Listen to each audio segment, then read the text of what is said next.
中国历来言必信，行必果。我在第3届进博会上宣布的扩大开放举措已经基本落实，中国扩大高水平开放的决心不会变，同世界分享发展机遇的决心不会变，推动经济全球化朝着更加开放、包容、普惠、平衡、共赢方向发展的决心不会变。在各方共同努力下，第4届中国国际进口博览会办成了一届成功、精彩、富有成效的国际经贸盛会，成果丰硕，亮眼纷呈，规格更高，发出时代强音。进博会开幕式暨虹桥论坛主论坛万众瞩目，国家主席习近平连续4年发表主旨演讲。中国加入世贸组织20周年高层论坛取得圆满成功，国家副主席王岐山出席并发表致辞。虹桥论坛12场分论坛以及世界开放报告2021发布暨国际研讨会成功举办，发出响亮虹桥声音。国家展首次在线上举办，58个国家和3个国际组织相聚云端，质量更优，富有成效，极具优质行业资源。企业商业展共有来自127个国家和地区的2900多家企业参展，世界500强和行业龙头企业参展回头率超过80%，展示代表性新产品、新技术、新服务422项。全球5大粮商、10大汽车企业、10大工业电器企业、10大化妆品品牌、10大医疗器械企业等悉数参展，展客商充分对接。各地中央企业、国家卫生健康委等39个交易团、近600个分团到会开展专业采购。行业协会等合作单位、参展商和相关单位定向邀请专业观众，按1年计意向成交金额707.2亿美元。大型贸易投资对接会助力展品变商品、展商变投资商，达成合作意向273项。配套现场活动放大4大平台作用。联合国公发组织、国际贸易中心等国际组织、商务部、工业和信息化部、文化和旅游部等多个中央部门、地方政府、行业组织、展客商等共举办95场配套现场活动，充分发挥政策解读、贸易投资促进、产业交流合作等积极作用。参展商联盟示范带动作用凸显，参展商联盟规模更大，成员企业达到215家，覆盖26个国家和地区，均为世界500强和行业龙头企业，拥有医疗器械、智慧出行及新能源等15个展盟专委会，全年开展近50场活动，累计带领200余家参展商参与进博会走进地方系列活动，成效显著。政策支持常态化，国家有关部门在税收、通关便利、市场准入等领域制定进博会支持政策，并常态化实施，减轻参展企业负担，提升参展便利化水平，提供优质服务保障，吸引更多企业参展。この博覧会に初めて参加して、私どものお客様だけではなくて、多くの政府関係の来訪者の方を含め、いろんな意味で日本を広く知らしめたことは我々にとって非常にメリットがありました。We'll continue to grow and learn how to best serve this country and help more and more people have better lives. 我们连续参加了4届进博会，中国市场对韩国来说至关重要，所以我们毫不犹豫签约参展明年进博会。第5届中国国际进口博览会将于2022年11月5日至10日在上海如期线下举办，秉承综合展、专业办。企业商业展作为重要组成部分，将继续按行业布展，设置汽车、食品及农产品、技术装备、消费品、医疗器械及医药保健、服务贸易6大展区。汽车展区包含品牌汽车、汽车零部件及汽车电子、智慧出行产品及技术、汽车配套产品及养护用品、汽车文化及汽车设计等，全面聚焦自动驾驶、智能网联、新能源、智慧交通、未来出行等汽车领域最新发展趋势。继续扩大智慧出行和创新孵化专区，已设立汽车创新发展专业委员会和智慧出行及新能源专业委员会。食品及农产品展区包含乳制品、休闲食品、甜食、调味品、饮料和酒类、肉类、水产品、冷冻食品、蔬果、农产品、综合食品等。进一步做好乳制品和农产品专区，新增农作物种业专区、孵化专区，扩充能源低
面专业委员会，共享进博机遇，精准邀请专业观众，积极邀请有关行业官产学研专业人士到会参观交流、洽谈采购，举办招商路演、分展区供需对接等活动，助力境内外专业观众与参展商提早对接，努力让广大参展商见到更多想见的人，谈到更多想谈的合作，持续提升参展实效。全年活动精彩纷呈，持续举办参展商联盟及专委会活动，邀请更多进博会参展商走进地方，捕捉市场开放机遇，组织多种形式政企沟通对话，积极建言献策，传递业界声音，推动行业健康可持续发展，助力品牌宣传推广，吸引全球媒体关注报道，加大对参展企业的宣传，提升品牌形象，吸引更多行业媒体及推广机构聚焦对口展区开展专业报道，提升参展企业在业内的影响力。进博会推动市场相通、产业相融、创新相促、规则相连，成为构建新发展格局的窗口，高水平开放的载体，多边主义的舞台，助力中国的大市场成为世界的大机遇。我们诚挚邀请境外企业参加第5届中国国际进口博览会，通过进博会共沐中国开放的春风。进博会 CIIE Le CIE 进博会 The Internet 进博会明年见 See you next year. また来年お会いしましょう。明年见 Ci vediamo il prossimo anno. 明年再见。来年また会いましょう。See you next year. À tous l'année prochaine.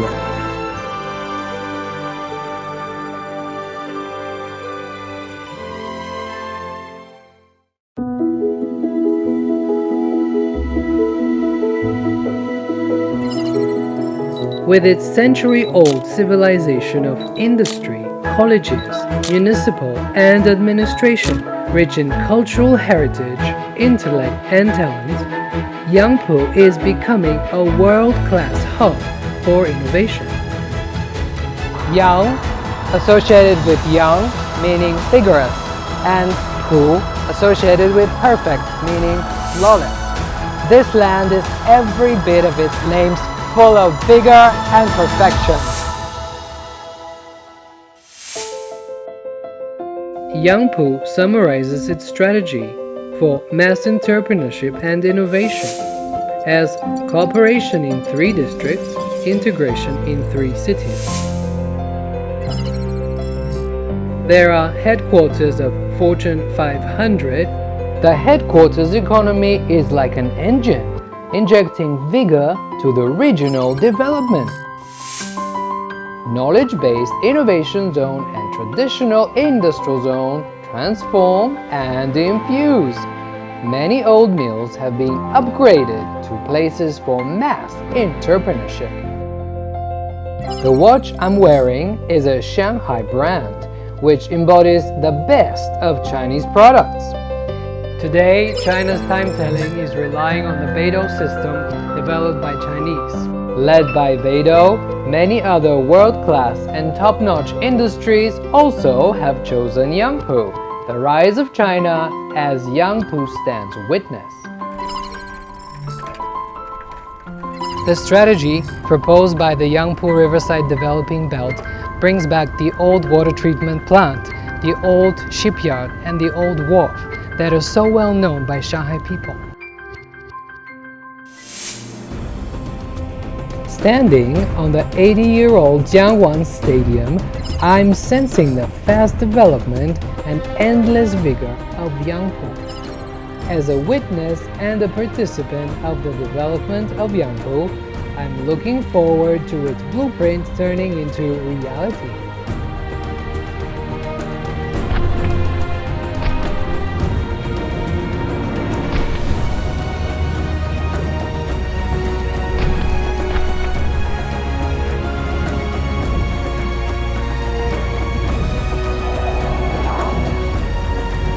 Chinese government has put great hopes in Shanghai to build a world-class innovation center, and Yangpu shall follow its lead and make further advancements.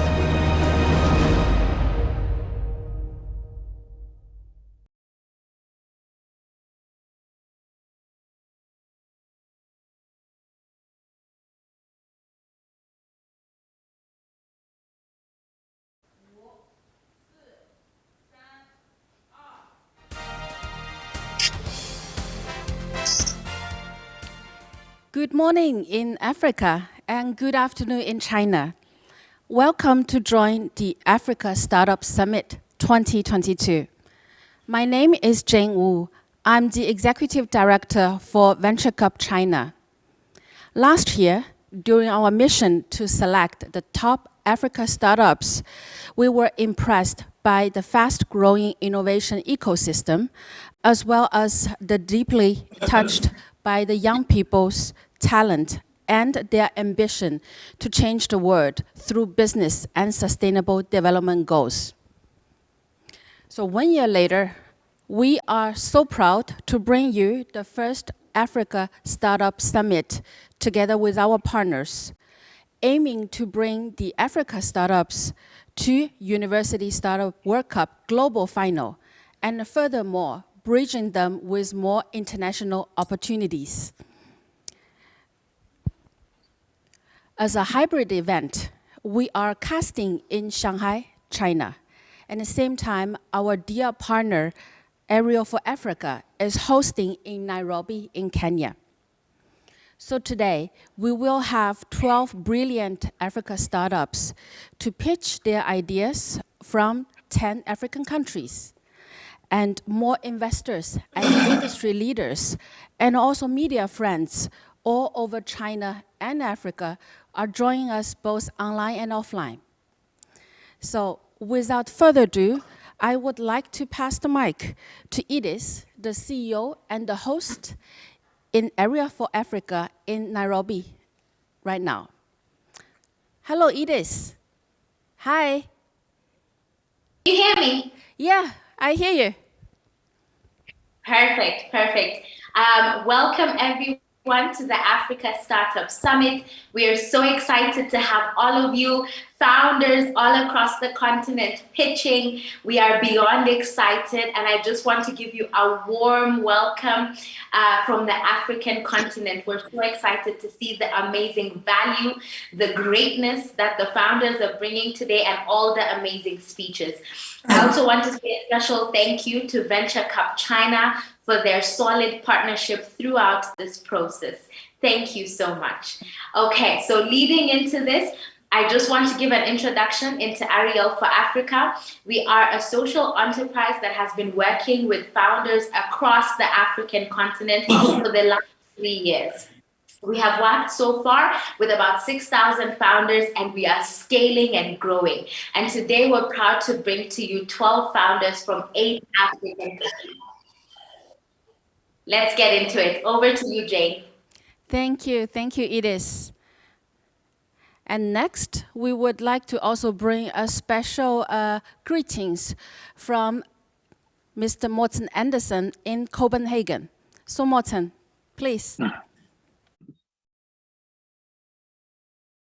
Ladies and gentlemen, esteemed guests in Africa, China, and around the world, thank you all for joining us here today for the Africa Startup Summit. I'm very happy to be here to welcome you all and wish you all a great event. It's great to see that organizations like Arielle for Africa, Venture Cup China, and local organizations in Africa are really moving ahead with gathering the greatest talents within entrepreneurship in creating sustainable solutions for a better society and a greater world. And for the startups coming out of the African continent, I see so much potential. You are truly the leaders of tomorrow, locally, in inspiring your peers, in creating jobs and impact locally, but also regionally and potentially globally in creating a better world. So I look forward to supporting you going forward in whatever you need, and I look forward to seeing some of the solutions that we'll hear pitched today in the University Startup World Cup 2022. So I wish you all a brilliant event. Best of luck to those who are pitching today. And I look forward to building a better world through entrepreneurship with you all. Thank you. Thank you so much, Morten. And next, I would like to welcome Mr. Song Xiaobo to give us an overview of the very important trade show, China International Import Exhibitions. Please, 宋总有请。非常荣幸有机会和非洲的青年朋友们共同探讨创新的话题。 It's my honor to have the opportunity to talk about innovation and startup with youth from Africa. Firstly, I would like to say thank you to the organizers. The 5th CNIE will be held from the November 5 to 10, 2022 in Shanghai. The theme is a new era, shared future.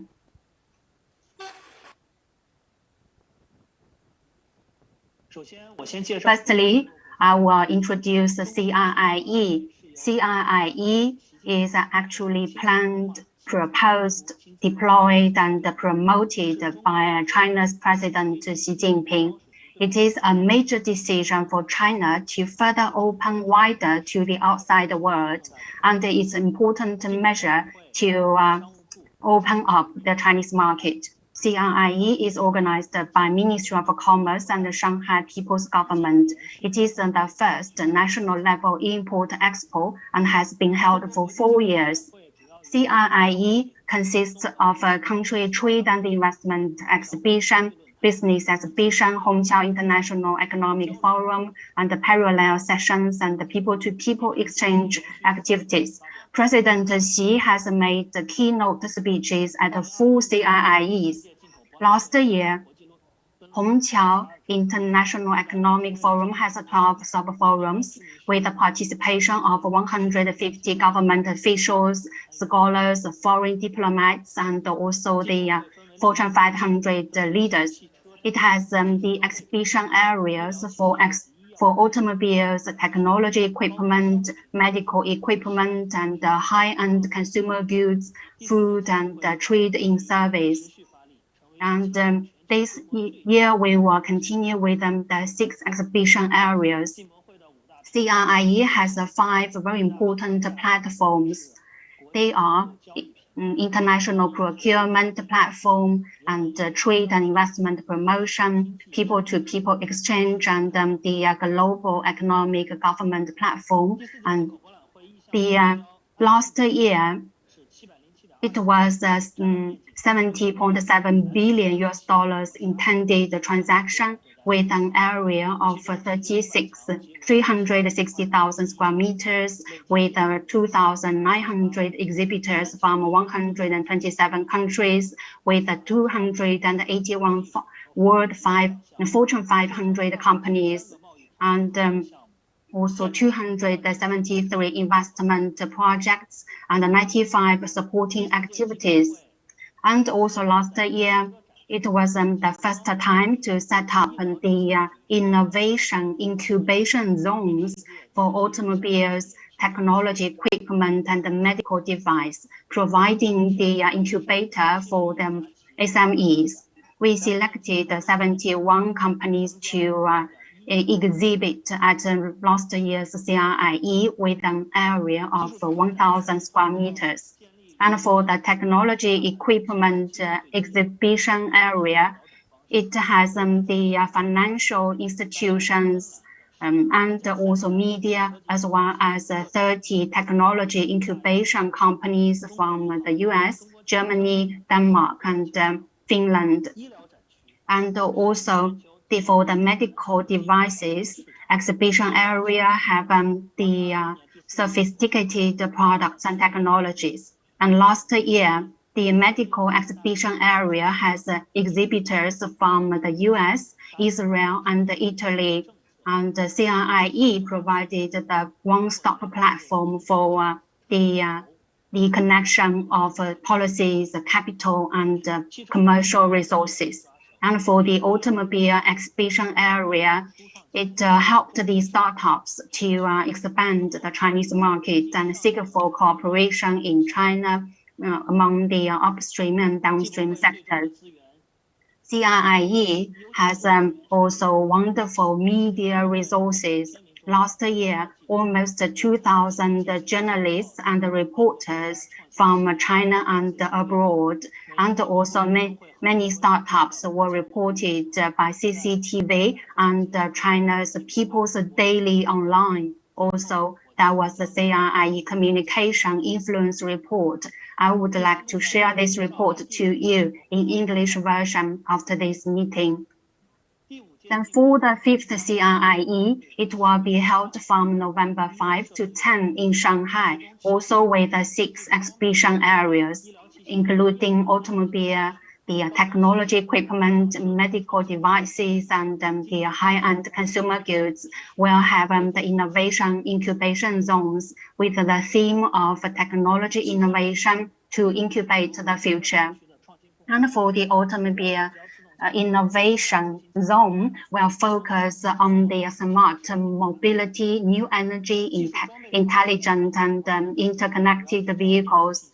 And for technology equipment zone, it will focus on new energy, new materials, aviation, resource and energy saving, and advanced manufacturing. And for medical device and healthcare innovation incubation zone will focus on health science, the immunology and cardiovascular and 3D printing and AI plus healthcare.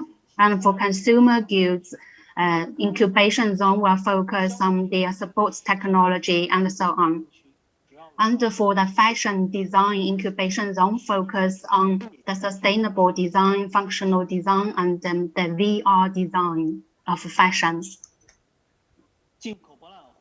CRIE has the great variety of the resources, including the industrial resources. And on this slide, you see these exhibitors who have signed up for the 5th CRIE. Most of them are the Fortune 500 companies and industry leading companies.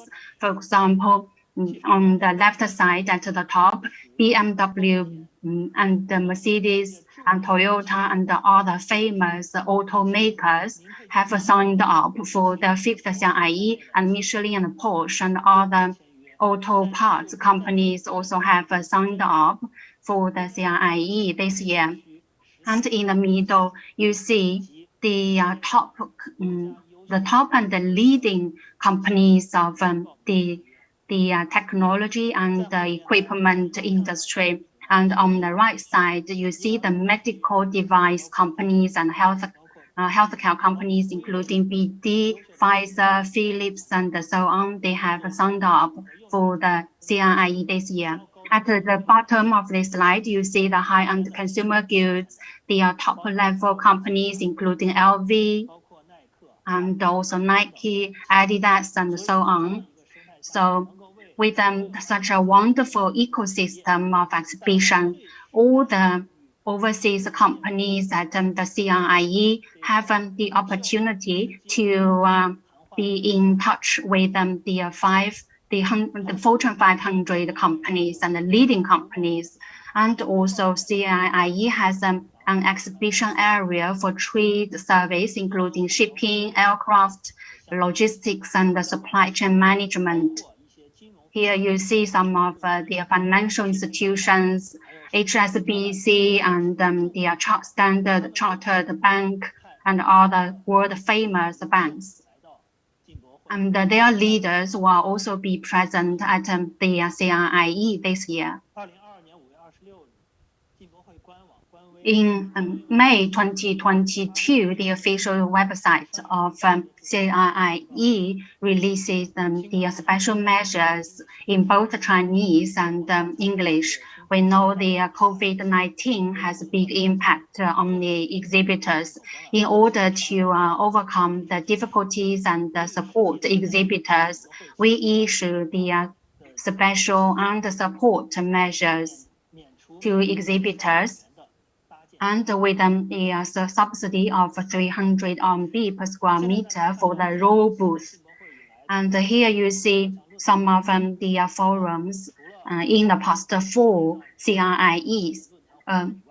Apart from the state-owned companies' activities, meetings, conferences, and also activities in the intelligent manufacturing and new energy industries, there are a lot of forums and activities during the CIIE. Now I will show you the value and the benefits of the CIIE. CIIE has the most resources linking up the government and the business circles. And we have Hongqiao International Economic Forum, as well as the delegation from the governments and the high-end supporting activities. Also, we have exhibitor alliance and special committees will organize activities. And for the CIIE, there are many distinguished officials and leaders.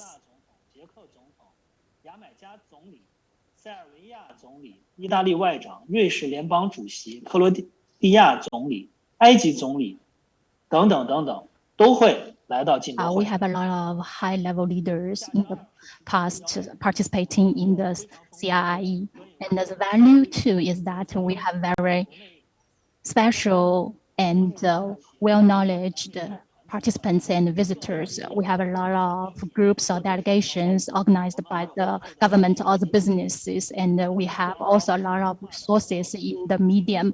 We have invited the medium cooperating with us in terms of innovation and incubation. We have the tailor-made reports for the CIIE in this regard. And the third value for exhibition in CIIE is that we have very broad cooperation, bridges and the connections. We have cooperation with think tanks and governments and international organizations and businesses. We have established 15 special committees, including pharmaceutical, healthcare, domestic appliance, supply chain management, sports, energy, home appliance, integrated circus, smart mobility, sustainable fashion and lifestyle special committee, and so on. All the startups can actually sign up for this committee because we will have the Fortune 500 leaders as the chairperson for the committee. And the fourth value is that we can give great preferential policy supports for the exhibitors. The organization committee have provided 13 relevant preferential policies, and the relevant authorities like the customs have also issued a lot of measures for the facilitation of the exhibitors. And also the customs have the temporary goods for CIIE, there will be an exemption of the tariffs. And for the fifth CIIE, for the SMEs and startups, we are also cooperating with the Venture Capital China, and those SMEs, excellent ones and outstanding ones, can come to China for the CIIE. We will give preferential prices for these SMEs as exhibitors, which is $450 per 4.5 square meters in the booth. As long as you are in compliance with the relevant conditions, you can sign up for the exhibition. And that's the conclusion of my introduction. I look forward to the excellent startups from Africa coming to China and share the future with us. Thank you. Thank you very much, Mr. Song. It's a lot of information that we just received from this wonderful trade show. And more importantly, this is a very unique opportunity for the startups and also the growing company to get onto a national platform to the China market. So before the pitching start, I would like to share a very short video to show you a little bit where I am, which is in Shanghai Yangpu, how this city looks and what the city will offer.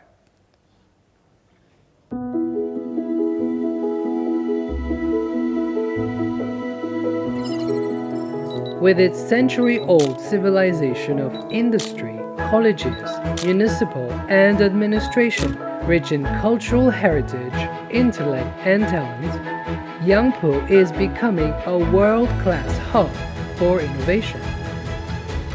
Yang, associated with young, meaning vigorous, and Pu, associated with perfect, meaning flawless.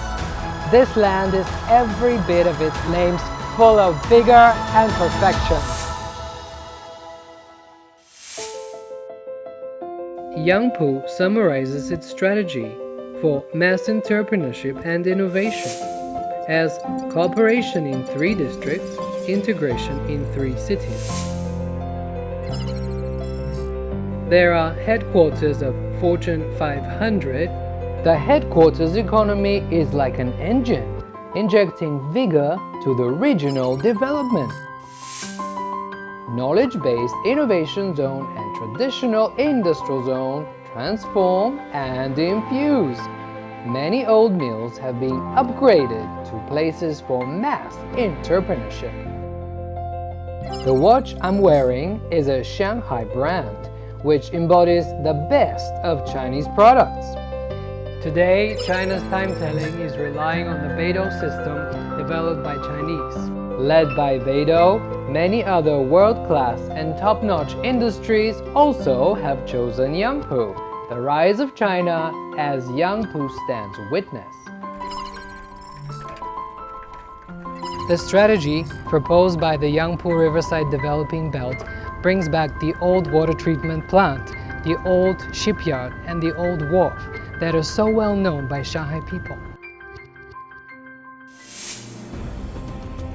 Standing on the 80-year-old Jiangwan Stadium, I'm sensing the fast development and endless vigor of Yangpu. As a witness and a participant of the development of Yangpu, I'm looking forward to its blueprint turning into reality.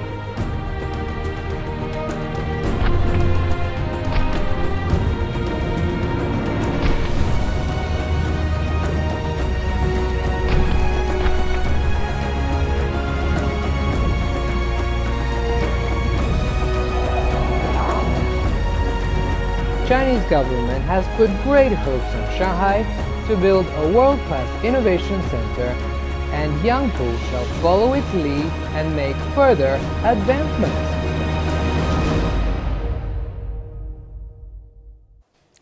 So for those who have not been to China or Shanghai before, I hope this video leaves you a good impression of the city and also its engine for innovation and entrepreneurship.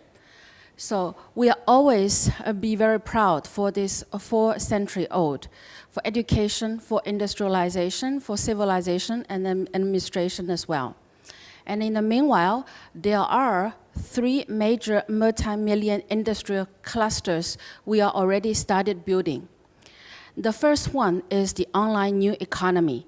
Some of the names you may not know, such as Bilibili or TikTok, who are setting up the headquarters in Yangpu. And the second one is the modern design. So the modern design including not only the architecture, but also the industrial designs. And the third one, not only about the design, also about the intelligent manufacturings. So for those names, Siemens, Continentals are well-known multinational companies. We are very much looking forward for more smart, intelligent, and also fast-growing SMEs from Africa could come into Shanghai.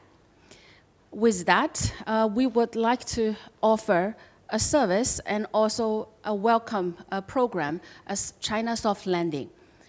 So for all the startups who participated in our Africa Startup Summit today, and also I bet there are audience online who might be interested in knowing more.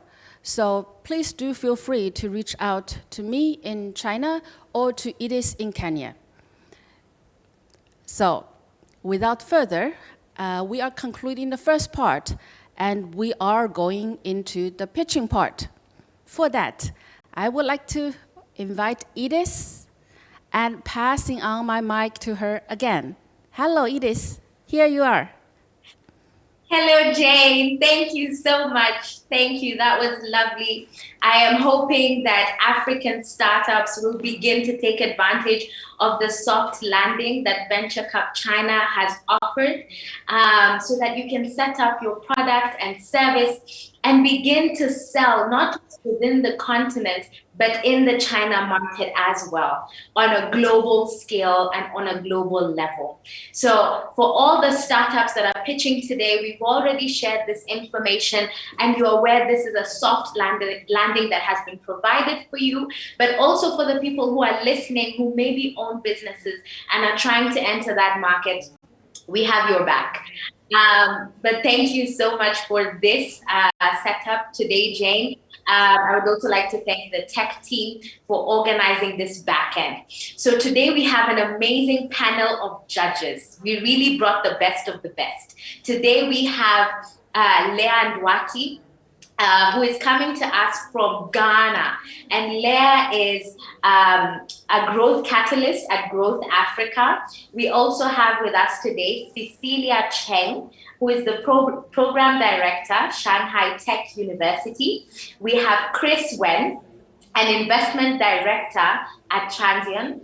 We have David Fincher, who's joining us live in China, I believe, who is Diginto Shanghai principal. I am butchering these names. Then we have Paul Jaffa, and Paul is joining us from the UK, I believe, but he will let us know.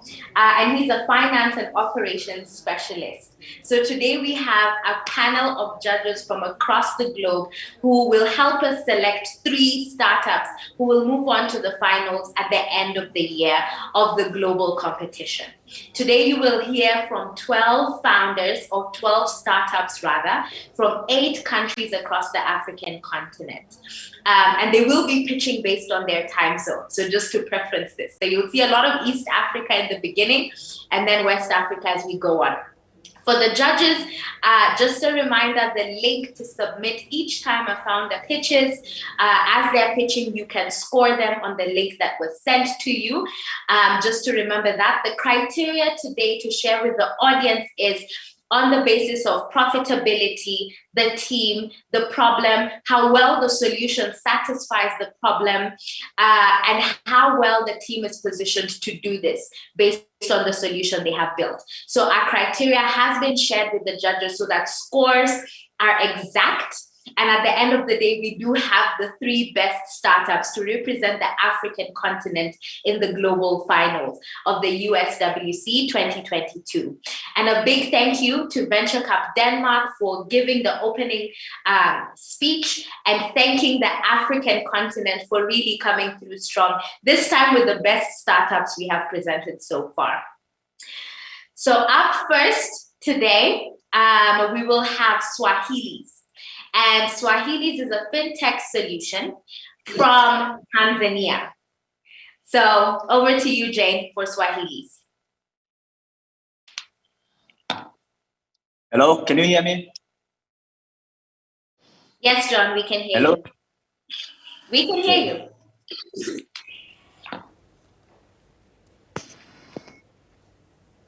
And can you see my screens? Yes, we can see your screen, John. Okay. So my name is John Haule.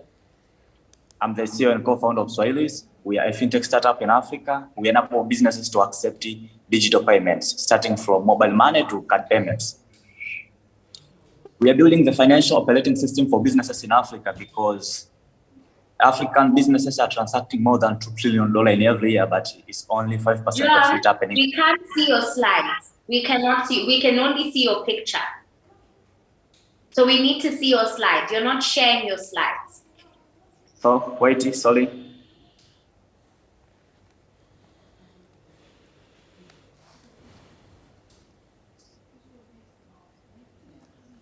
Do you see? Yes, now we can see. Yes, okay. So I proceed. Yes. Yes, so we're building the digital payment infrastructure for businesses in Africa to make it easier for businesses in Africa to accept digital payment, starting from mobile money to card payment, because the existing financial tools in payments now for businesses in Africa, they're so expensive, unreliable, and are not digitized. That's why most of businesses are still depending on cash. So the problem with cash is it becomes difficult for businesses to attract customers outside their physical store. So if you are in Tanzania, you're in East Africa, you get the customers in China, in Shanghai, and they want to buy from you. If you have no the better way to accept digital payment, it means you will miss the opportunity to do business with these kind of people. So for past 1 year, we have been in operation and we have built different financial tools to make it easier for businesses to accept digital payment. One of our products is Swahilies mobile application, which enable consumers to make installment payments, while on the other side, we enable businesses to accept this kind of digital payments. You know, in Africa, most of our consumers have low income, so they want to purchase a lot of goods, but they cannot purchase upfront because they have not that the whole amount of money. So what we do is we have built this save now, buy later, where for consumer, you make a little amount of saving, and after completing the saving, you get the product from the business owner. While on the other side, we enable the business owner to be able to track the orders and to see whether the consumer has finished this or not. Out of that, we have other products which enable the same kind of businesses to accept international card payments and mobile money payments. So simply to say, our major products for now are 2 products for businesses to accept digital payments. We enable them to accept installment payment, and we enable them to accept international card payment from anybody in the world who is paying by Visa or MasterCard. In 1 year of operation, we have onboarded more than 1,000. We have onboarded more than 10,000 consumers, and we have onboarded more than 100 businesses who are using our solution to accept this digital payment, and they have been able to accept more than 50,000 USDs from the different customers in the world via our platform. So why we are doing this now? We are doing this now because there has been an increase of small businesses in Africa now. There are more than 100 million small and medium enterprises in Africa for now, and most of them are still struggling to accept the digital payment. That's why, at the end of the day, most of them are depending on cash. So now is the right time to build for this big number of SMEs in Africa, because they want to grow to next level, but this way of depending on cash is limiting some of their growth. We're also doing it because now consumer payment on the African continent, they are going to top up to $2.1 trillion by 2025. So this is a $1 trillion opportunity for us to be able to digitize such amount of transactions, which are 90% of them happening now via cash. So we want to digitize them so that we will make it easier for businesses to accept digital payment. While on the other side, we are going to make it easier for us to be profitable from digitizing such amount of transactions. So we have been operating for this 1 year. As I said, we have onboarded more than 100 businesses and 10,000 consumers, and they've been able to transact more than 50,000 USDs from our digital platforms. So all of this have been happening by bootstrapping. We have never raised any outside capital. It's only by bootstrapping. We were working to validate the idea, and for now I can say we have been able to validate the idea. And at first we were just using content marketing, mainly Instagram and Twitter. We are creating this business content which have been attracted to most of SMEs so that they can know and understand what we are doing. And we have been going well because the whole amount of SMEs we have right now, we have got them from this content marketing. But for now, after validating the idea and as we are raising the capital right now, we are looking forward to using influencers and more influential people to tell better our stories so that we can be able to reach more people compared to this number of small businesses and consumers we have onboarded during the phase of piloting, where we were working to pilot this idea. So we believe now we will be going further from content marketing to using influencers and more influential people to tell better our stories for this small and medium enterprise. So we have a very amazing team which has been knowing each other for more than 5 years back, and all co-founders have been able to go through the same advanced school, and so we have that we share some things in common. And before Swahilies, our team worked together on a project which was called Swahili Inspiration. It was a platform used to share global opportunities to Tanzania. Perfect. So John's time is up. Thank you so much, John. Now we will move on to the Q&A. I mentioned we're very strict on timekeeping. 4 minutes is 4 minutes. So we'll move on to the Q&A. John, you can stop sharing your screen and begin the Q&A session. So judges, I welcome you. There we go. Perfect. Judges, you're welcome to ask your questions for Q&A. Again, 4 minutes. So let's keep up with the time. Thank you so much.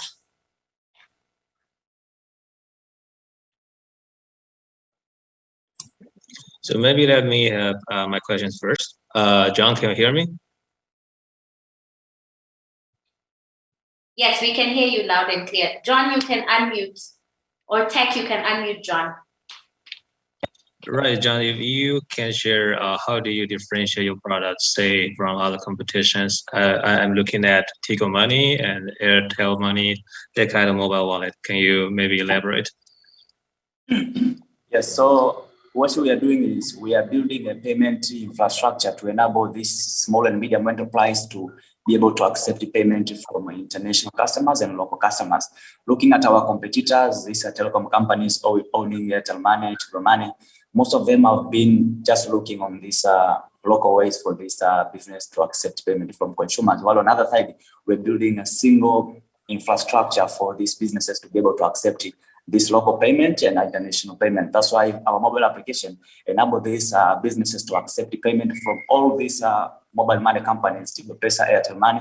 On the other side, you become able to accept this international payment. So out of us, the difference between us and these telecom mobile money companies is they're building for local, while we are building a single payment infrastructure for customers to accept the payment from themselves and other countries outside Africa. So the major difference, I think, is we're building a simple tool where somebody does not have to go to this mobile money, another mobile money, or for card payment. So the major difference is we have that platform for them to accept payment from this existing mobile money.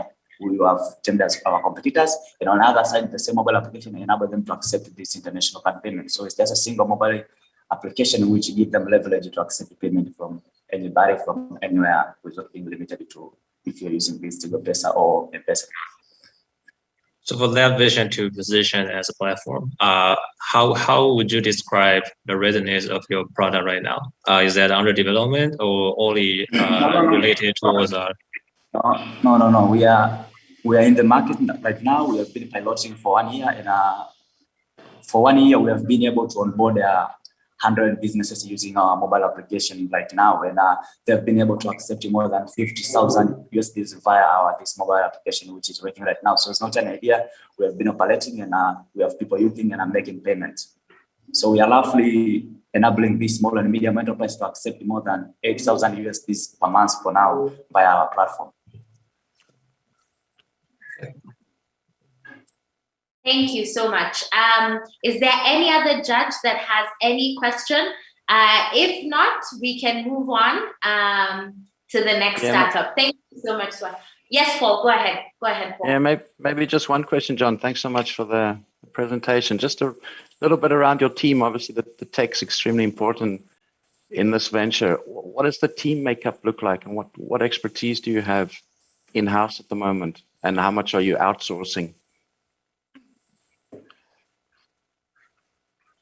Okay. So we are 3 co-founders, where 2 are non-technical and 1 is technical. But the technical co-founder, Mohamed Ngalama, you can see on the deck, he's a junior developer. So he writes some codes, but we are working with the other developer, Eliki Nyaluke. We have outsourced him, and we're working with him by contract so that he can be able to help our developer to write some of codes. But our team has that core of technical. Marketing on the other side, myself, I'm leading the marketing, while Mohammed is doing these technical stuff, but we have just as a person who's looking to write some codes, but we have both technical and marketing. So the team is capable of doing all this. Thank you so much, John, for that. And thank you, judges, for the amazing questions. I think I should also mention here that for the audience listening in, aside from the judges selecting their 3 startups, right, that will move on to the finals, there is an opportunity for you to also select your favorite startup. So at the end of the pitching, there will be a link that will be shared in the chat, and you can vote for your top startup. So this is for the founders to also let their family, friends, networks know to come and vote for them. And then for the audience to also know that you also have a choice to make. So thank you so much, audience, for this. So now we will be moving on to the next startup. Next up, we have Ecomak. Ecomak is coming in with a recycling angle, and this is going to be very exciting. Welcome, Ecomak. Share your slides. I think from the last experience, come with your slides ready. Share your slides and welcome to the stage. You have exactly 4 minutes. Thank you so much, Idish. I can share my slides in a minute. For the other founders, please have your slides ready. If you know you're the next one, just be ready. Thank you so much. Okay. Can you see my screen? Yes, we can. All right. Thank you so much, Idis. Honored to present here. Hi, everyone. My name is Ronald Mugaiga. I'm the CEO and founder of Ecomak Recyclers. Growing up in the refugee host community, I witnessed poor consequences of waste disposal. Worst case scenarios was at points where it would rain late in the nights, and due to flooding, we would have to drain water out of our houses, ending up with sleepless nights. The worst was at my age 10 when I contracted cholera due to poor waste management, and I was with 10% chances of survival. Disappointed by my own story, I launched Ecomak Recyclers, an enterprise that transforms the plastic waste in communities into eco-friendly building materials with plastic bricks and blocks as our flagship product. Every year, more than 11 tons of plastic waste end up in oceans and landfills. And in my own country, over 600 tons of plastic waste are generated every day, and of which in Kampala, the capital city, only 51% of this is never collected. More so, there is a 2.5 million housing deficit in Uganda, a problem that still not only is in Uganda alone, but in many other African countries. This is due to the fact that the most of the Africans, especially in Uganda, survive on less than $1 per day, and there are rising costs of the construction materials. At Ecomak, we came up with an initiative where we transform the plastic waste in communities into an eco-friendly building plastic brick and block that can be used and afforded by everyone. Our plastic bricks are 2 times stronger. They have 0 breakages once used. They are long-lasting, and most importantly, they are 30% cheaper than the conventional concrete and clay bricks on the market. There's a total of $822 billion across the African market for the construction sector. And in my own country, Uganda, over $700 million is the serviceable available market. Our goal is to attract 1% of this share in the next 3 years, an equivalent of $7 million. Our business model is quite simple in a way that we start by setting up collection centers in different communities where community members deposit their plastic waste. We buy and transport our manufacturing site where we process and sell our plastic bricks at a profit margin of 50%. To date, we have been able to withdraw over 120 tons of plastic waste from communities, created over 100 plus jobs. This has helped us prevent over 300,000 kilograms of carbon emissions from reaching out from the atmosphere. Since inception, we have a fully developed product already, and we are currently in market after acquiring over 20 paying customers and having different several many numbers of letters of intent of people who want to use our product. We have quite an experienced team. We have an accountant who's a co-founder as well and a business lead, and we are also advised by a technical team of passionate advisors. We have partnered with several organizations that have helped us see that we have our business be where it is, both in business development and financial development. Currently, we are looking for $100,000 to help us acquire advanced machinery and also increase our operations to ensure that we can scale our company to the next cities and countries. Thank you so much.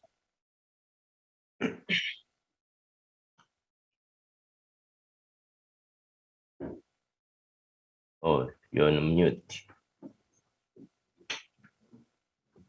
Edith, you're muted. I'm sorry. Thank you so much for that pitch. That was straight, right on point. Judges, welcome. Ask away your questions. Very excited to hear what you have to say. Thanks, Edith. I think I'll start this time. Thank you, Ronald. That was a great presentation and impressive profit margin of 50%. So I just want to understand who exactly is the customer, who is buying this brick? Yeah, thank you so much. Our customers are real estate companies, individuals, and government institutions that want to do construction. Anyone who wants to build a house or any kind of structure can use our plastic bricks. Questions. I'm curious about your plastic bricks, at whether at the stage of verified test or the mass production. At which stage? Currently, we are at the stage of mass production, okay. And already in the market, looking to scale to different cities and countries as well. Thank you. I have a question for you about the technology a little bit. So this plastic brick, how is it for flammability, toxicity, structural support, all those sorts of things which are a challenge for structures, right? Challenge for human-related things. There's lots of regulation. So how do you cover all those things to make sure your product is safe in the market? Yeah, first of all, we use an eco-friendly and chemical-saving technology where we incorporate in an organic compound wax from bees to ensure that we have a product that is really sustainable and eco-friendly. Also, our plastic brick is 2 times stronger compared to the bricks on the market, which means it's durable and long-lasting. The process, the extrusion technology as well, puts the bricks, the process goes over 500 degrees centigrade, which means our plastic bricks are produced at a very high temperature, ensuring that they are fire resistant. Thank you. And then maybe just one more question on the technology itself. I saw in the slide around the patents. What stage is that in at the moment? Yeah, currently we applied for patent and still waiting to receive confirmation from the organization here in Uganda.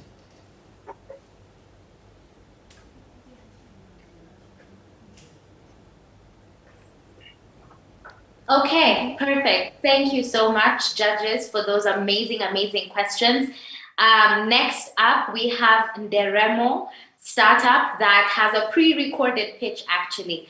So technical, welcome. Feel free to share his video, and then he will be here for the question and answer portion. Thank you so much. These paper cards or tickets are more expensive compared to what we are doing.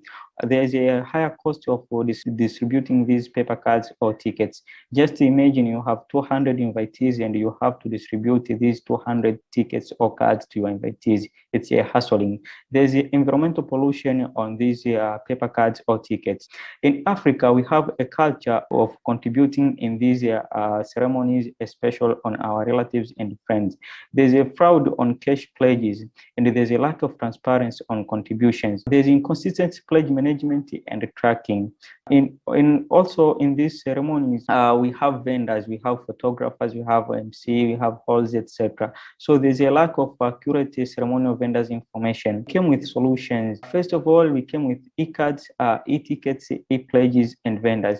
E-cards and e-tickets, you can now send tickets or cards to your invitees just through your mobile phones. And you can send it to the invitees whose own smartphone on smartphone devices. And these cards or tickets goes with QR codes or code numbers for verification during venue interest. Once a card or ticket used, it can't be used again. You have e-pledges. Now you just need to click on e-pledges and to send the link to your invitees or to your relatives just to contribute on your ceremony. So e-pledge, you can contribute to ceremonies just by installment.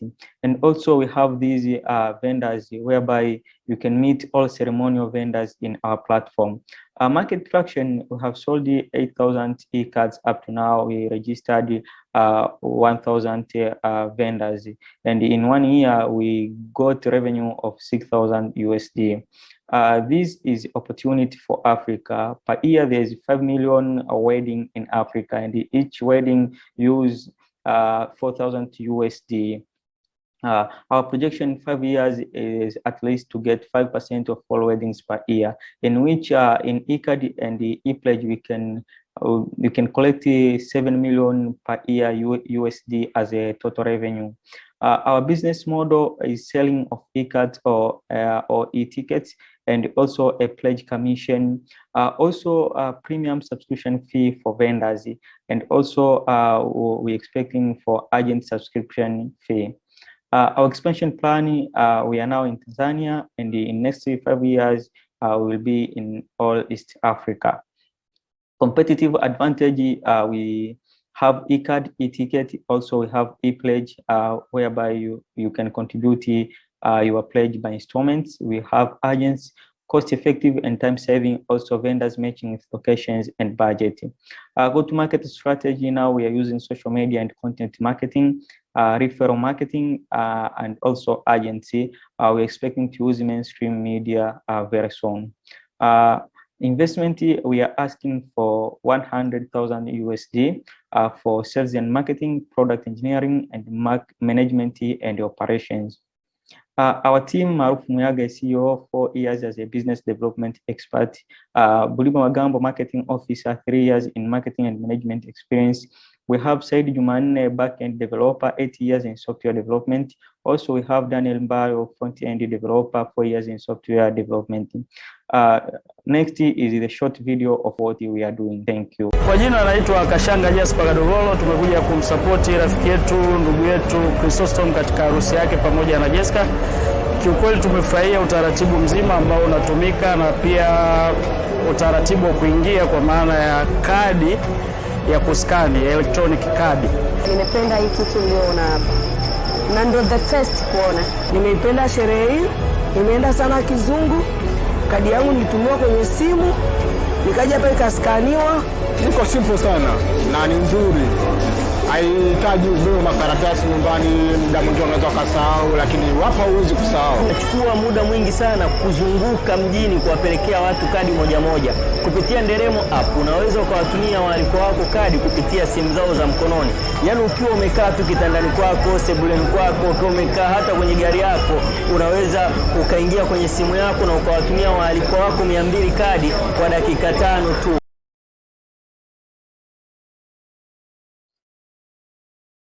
Perfect. Thank you so much for that amazing video, Marufu. For us Swahili speakers, we understood everything. Basically, the people are saying they love the card. It's made their lives easier, to summarize. And there's no stress, there's no pressure. They just come with their mobile phones and weddings have been made simple. Okay, over to you, judges, for any questions you may have.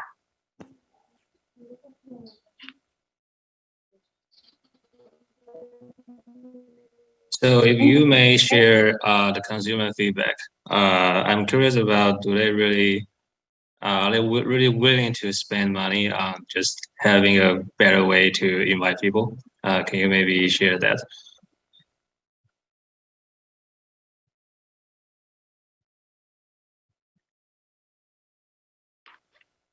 Marufu, can you hear us? No, I don't hear you well. Can you?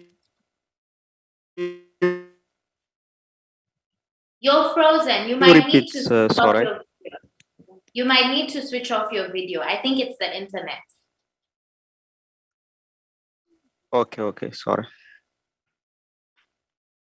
Sure. I'm just curious about the feasibility of the business model. I'm curious about, are people really willing to spend money simply having a better venue to invite people, or is that job can be done by just simple social media such as Google or Facebook invitation?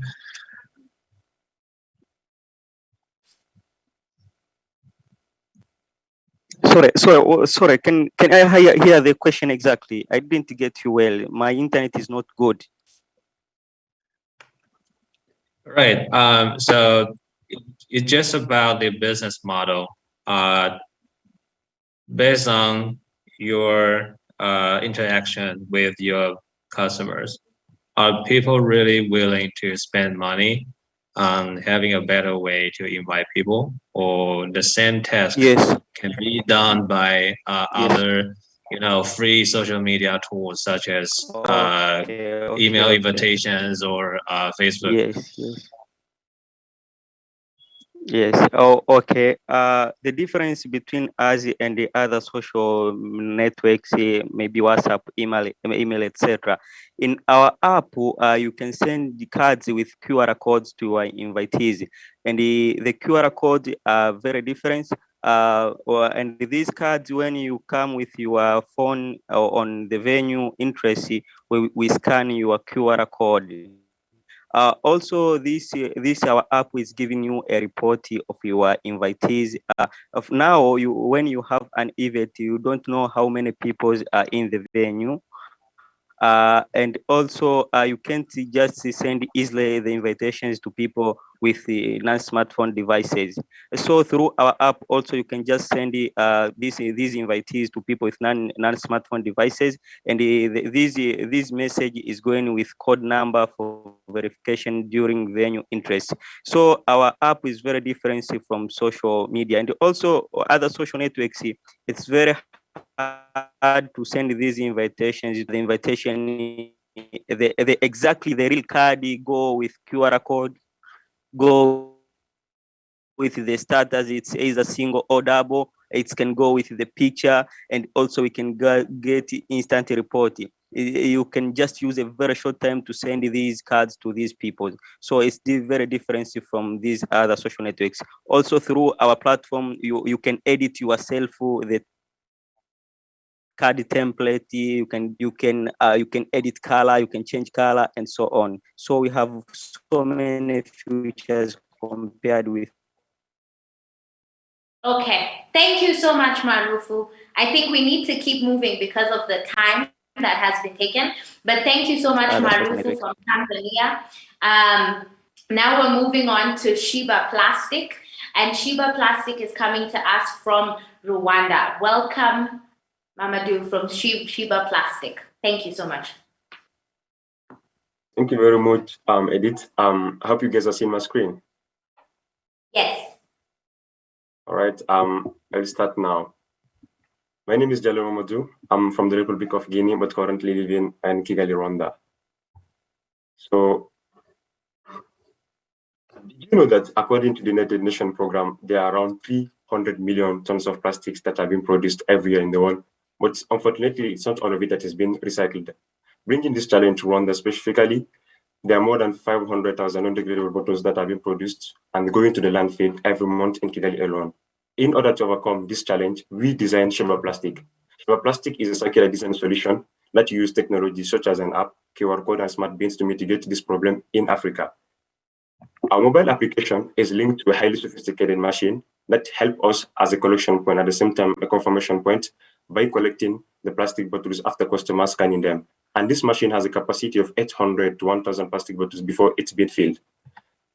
We are designing currently a second solution, which is going to help us being too close to the customers, and more specifically to those communities that have been affected. We're creating currently mobile bins. These mobile bins are being managed by agent that we call Sheba agents. So this agent is going to be in charge of confirming users' point and at the same time keeping the plastic bottles. So our application have 8 features, and each feature here represents a screen. However, we are having a second application, which is a retail app. We have a user app and a retail app. The user app helps the users scan the QR code in the plastic bottles in order for them to recycle them. However, with the retail app, it helps us with the point redemption. So this is our customer journey. A customer buys a plastic bottle. After consuming the product, use our application after signing up, scan the QR code on a plastic bottle, and a pending point.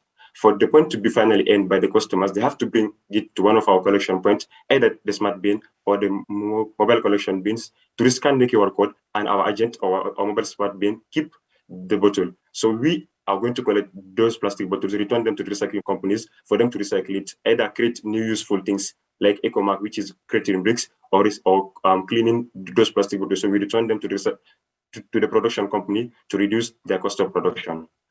This is our unique value proposition. We are accessible, we are reliable, eco-friendly, and we as well create jobs.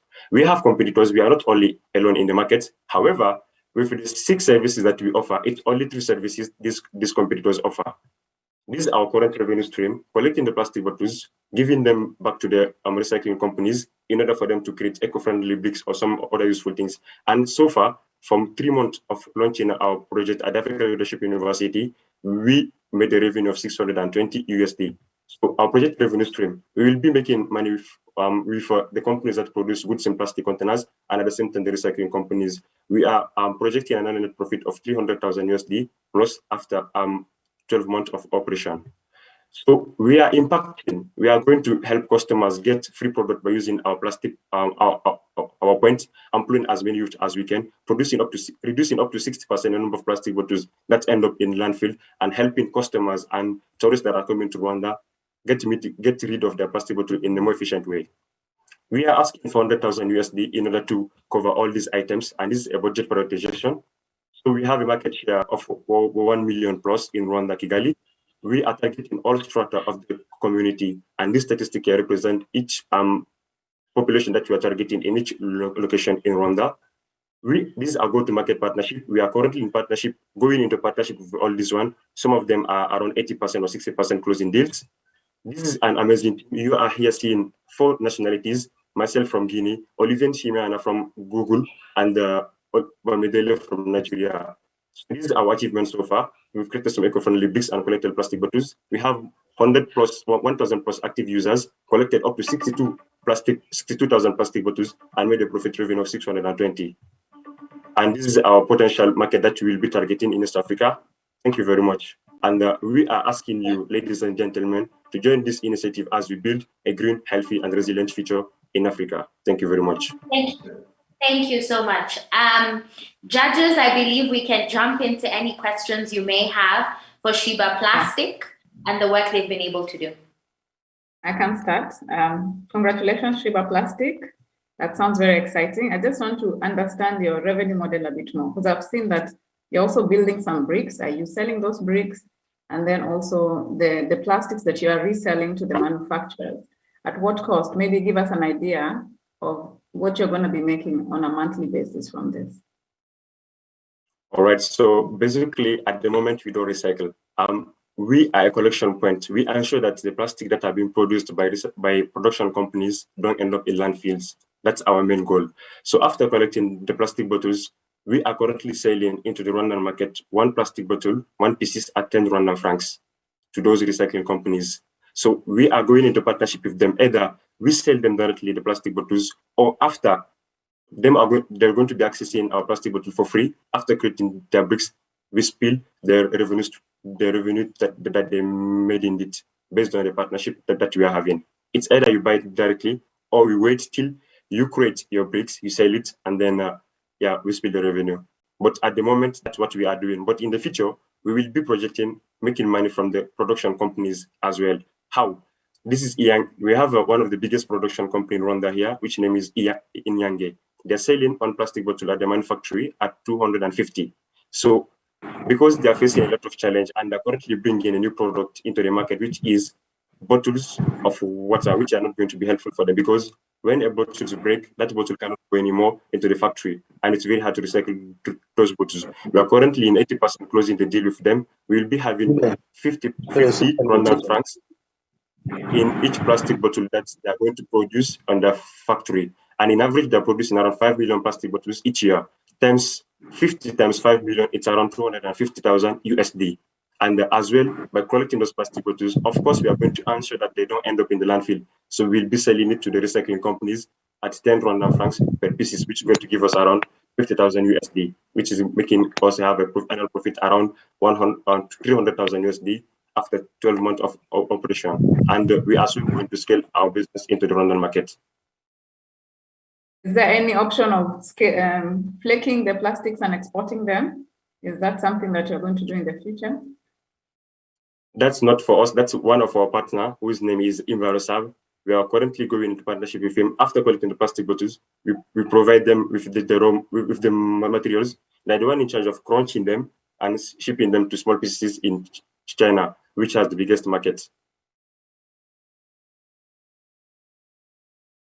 Perfect. Thank you so much. I think now, thank you so much, Sheba-Plastic, for your amazing presentation. Now we will be heading into an interlude so the judges can take a break. I am proud to welcome to the stage Noreen Makosewe. Noreen Makosewe currently serves the African market as a whole as a strategic advisor, as well as the managing director for the Radical Leap Group. She is here to explain to African startups how they can leverage on their revenues rather than traditional capital raising for scale, for growth, and for expansion. So her title today is Revenue as Your Secret Sauce. Welcome, Noreen. Over to you.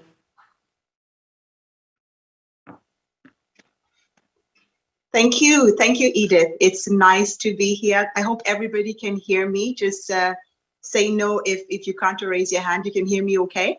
Brilliant, thank you. Good morning, good afternoon, good evening, everyone, depending on where you're listening in from or when you're going to watch this. I'm honored to be here. Thank you so much, Arielle for Africa, for inviting me, Venture Cup China for hosting us. And I'm always humbled to be in the company of other African female founders and other founders. Forgive me for saying female because I've just finished something with women just now. But other African founders solving complex problems for the continent. Like Edith mentioned, I'm Noreen Makasewe. I'm the managing director and founder of the Radical Leap Group. We specialize in strategy, technology, and market expansion for businesses and governments. I'm also a tech entrepreneur, like many of you on this in this summit today. I'm an angel investor. I've invested in a couple of African startups because I believe in the continent, and I wanted to put my money where my mouth is. I lead an initiative called Female Founders Africa that's focused on building a pipeline of bankable women-owned businesses and preparing them for investment. So it's an honor to be here, and I want to share with you some thoughts that I hope will inspire you.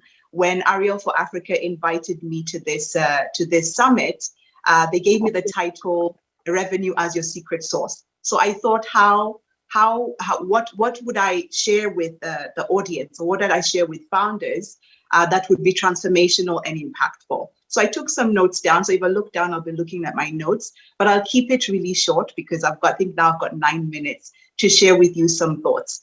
I've been in business for over 10 years. In that space of time, I've learned a lot. I've made some mistakes. I've lost a lot of money. I've had some success as well. So what I share with you is based on experience. And some of these tips are some things that I share with founders and CEOs of businesses. We've worked with businesses in Europe, Middle East, and Africa. So it cuts across the board.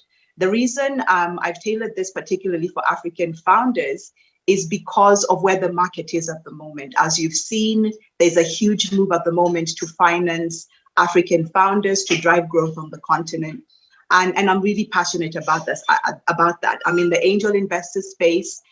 We help businesses raise capital, and we also advise investors who are not in Africa on how to invest on the continent.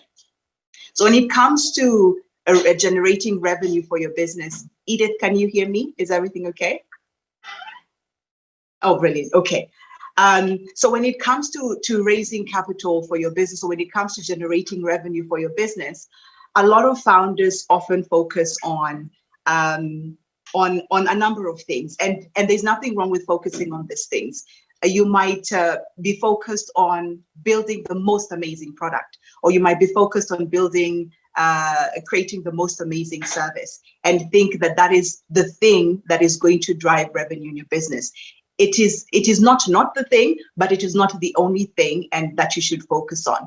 You can be focused on having an amazing revenue model and make sure that you're making money in multiple ways. And that is a good thing to do. It's not a bad thing to do. You can be focused on building an A-class team, an A-star team. They could have had experience in different markets, have worked in some of the best companies in the world, and they have credibility behind their name because of what they've done. There's nothing wrong with that. But it is not the only thing that will drive revenue in your business. You could be focused on having a competitive advantage over the competitors in your market. So you might say that we do these 5 things better than our competitors. People prefer us for these reasons. And those are good things to have in your business, but it is not the only thing that is going to drive revenue. You could have amazing marketing, brilliant branding. People love the color. People love how you look, how you present yourself, and how you show up in the market. And those are all good things. And your business can be scalable, meaning it can be transplanted from the country where you are to another country, and that can drive revenue, but it is not the only thing. The one thing that I find a lot of founders on the continent often neglect and overlook, and this is one of the key reasons why some of the best businesses on the continent fail and go out of business, is because they forget that they, the founders, are the actual secret sauce in the business. And here is why. Everything rises and falls on you as a founder, as the leader, as a vision bearer. For those of you who follow John Maxwell, who's one of the thought leaders in leadership across the world, everything does rise and fall on leadership. And I've seen this cut across different markets. But often African founders tend to neglect themselves as the leader, as a vision bearer. And why is this important for your revenue? It's important because your business cannot go beyond where you as a leader have gone yourself. How far you have developed yourself as a leader, how far you have developed your knowledge and your intellect in your industry, your expertise, how much you develop yourself on an ongoing basis. So I'm talking about developing your knowledge in revenue generation and in sales. We have on the continent at the moment some of the best pitches. African founders have mastered the art of pitching. And I say this carefully because in this summit, there's 12 founders who are pitching for the opportunity to win over $100,000 in investment to grow their businesses. And I wish you the best of luck. However, it shouldn't stop at pitching only. We should master the art of selling and revenue generation on the continent. Because even after you've raised the capital, you're still going to need to generate revenue, one, to grow your business, and two, to bring value to the investors who are bringing capital into your business. So how do you generate revenue? How do you generate sales? How do you ensure that you sustain your business on an ongoing basis, even if you don't get investment, or even at the point where investors exit your business? Here is something that I'd like to, by the time I'm done, here's one thing that I hope that you remember, that cash is king. It doesn't matter what market you're in. It doesn't matter what business you're in. It doesn't matter what you do. As long as you're a business owner, cash is king. You may be able to operate without making a profit for a period of time before you go out of business. But you cannot last a day without cash in your business, because you need to pay bills. You need to look after yourself. You need to pay your employees. You need to invest and reinvest in your business. And because cash is king, it should be the priority for you as a founder to generate revenue, to sustain your business, to invest in yourself, invest in your employees, and invest in your business. And when it comes to revenue, a lot of founders, not all, a lot of founders are very optimistic, and optimism is brilliant. It means that, you have a positive mindset, and you should bring that to your business every single day, because, you don't want to be negative and that drags your business down. You should be positive. But positivity is not the thing that is going to sustain your business. You should be optimistic, but at the same time, you should be realistic. You should investigate the market you're in. You should investigate the people you bring into your business, both investors as well as employees. You should investigate your partners and ask yourself the question, how is this going to add value to the business? And where is this going to add value to the business? Now, when it comes to revenue generation, like I mentioned, sales is key. Mastering the art of selling. And you will know that you're selling when a customer or your clients are willing to part with their money, their cash, and vote for you to say that, yes, you are doing a good job. So if you notice that there's no revenue coming in, the first thing you should look at is yourself as the leader and where you're failing in your business before you point to anybody else in your business. And this goes back to the development of you as the secret sauce in your business. You need to understand how money works in your market and how money works in your business. You can delegate some of those things, but you don't delegate your revenue completely and not understand how it's coming in, where it's coming from, and where your biggest profits are coming from. You develop yourself, you develop your team, and you investigate really well what is the biggest revenue generator for you as a business. Now, there's something that I didn't want to forget in sharing this with you. If your market is not paying you and they're paying your competitor, you need to ask yourself why. Because your competitor may be doing something really well, they're doing it better than you, and your customer is voting for them, and they're voting for them over voting for you. So there's so many things we can talk about revenue generation. I'm very conscious of the time, but I wanted to leave this with you. I've been an investor for a short space of time, but I've been a strategic advisor for over 10 years. I've worked with businesses. I've invested time in speaking to founders across different markets. And the one thing, and this is something that I iterate all the time, you should master the art of selling, and you should master the art of revenue generation. Revenue generation is the only thing that is going to sustain your business long after even your competitors go out of business. If you can master that and you can do it really well, you will be one of the market leaders. I'll give you a simple example before I wrap up.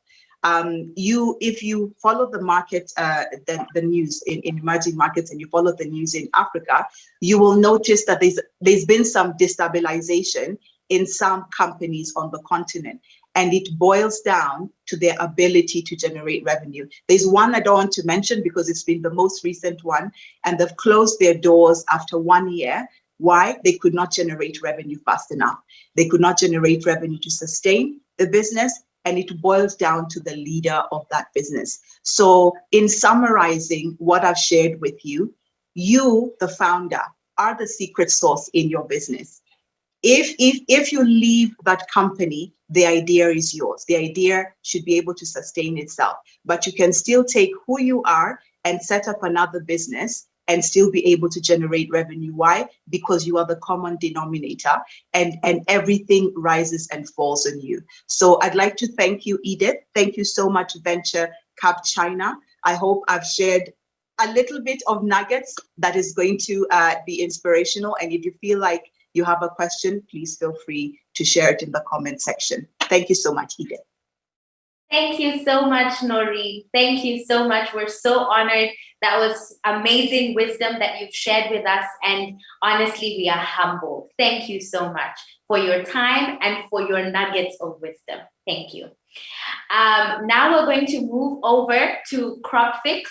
So technical, please cue their video. Afterwards, Crop Fix, please be ready to answer any questions from the judges. Thank you. We decided that agriculture is the mainstay of this economy, and therefore the proposal which we had from Crop Fix took it. Well done, guys. When moments like this happen, you would have not only empowered us but impacted a community. Good day to you all. My name is Golden, the co-founder of CropFix. But before we get into that, did you know that up to 40% of farmers' crops are lost before harvest? This is due to misdiagnosis of crop pests and diseases. More so, lack of access to agronomists due to their expensive nature has worsened this situation, leading to low yields in their farms. Now, eAgro has come up with a sustainable solution, CropFix. CropFix is a WhatsApp and text-based chatbot that automatically identifies crop pests, diseases, and nutrient deficiencies with the help of artificial intelligence and machine learning. So, CropFix will automatically tell the problem, possible causes, and how to biologically or chemically treat the crop. It also recommends verified agro dealers nearest to the farmer for them to buy any chemical that can be needed. More so, the images are location tagged, thereby allowing real-time monitoring of pests and disease patterns. With our recent partnership with the country's telecommunications regulator, we realized how WhatsApp was accessible and increasing penetration every day, meaning more farmers could access our technology with least resistance, and we are the first movers in the market. According to FAO, Zimbabwe has up to 7 million smallholder farmers, and we initially target 1.5 million farmers who have access to WhatsApp on a daily basis around Harare province. We decided that agriculture is the mainstay of this economy, and therefore the proposal which we had from crop fix, took it. Well done, guys. When moments like this happen, you would have not only empowered us, but impacted a community. Good day to you all. My name is Golden, the co-founder of CropFix. But before we get into that, did you know that up to 40% of farmers' crops are lost before harvest? This is due to misdiagnosis of crop pests and diseases. More so, lack of access to agronomists due to their expensive nature has worsened this situation, leading to low yields in their farms. Now, eAgro has come up with a sustainable solution, CropFix. CropFix is a WhatsApp and text-based chatbot that automatically identifies crop pests, diseases, and nutrient deficiencies with the help of artificial intelligence and machine learning. So, CropFix will automatically tell the problem, possible causes, and how to biologically or chemically treat the crop.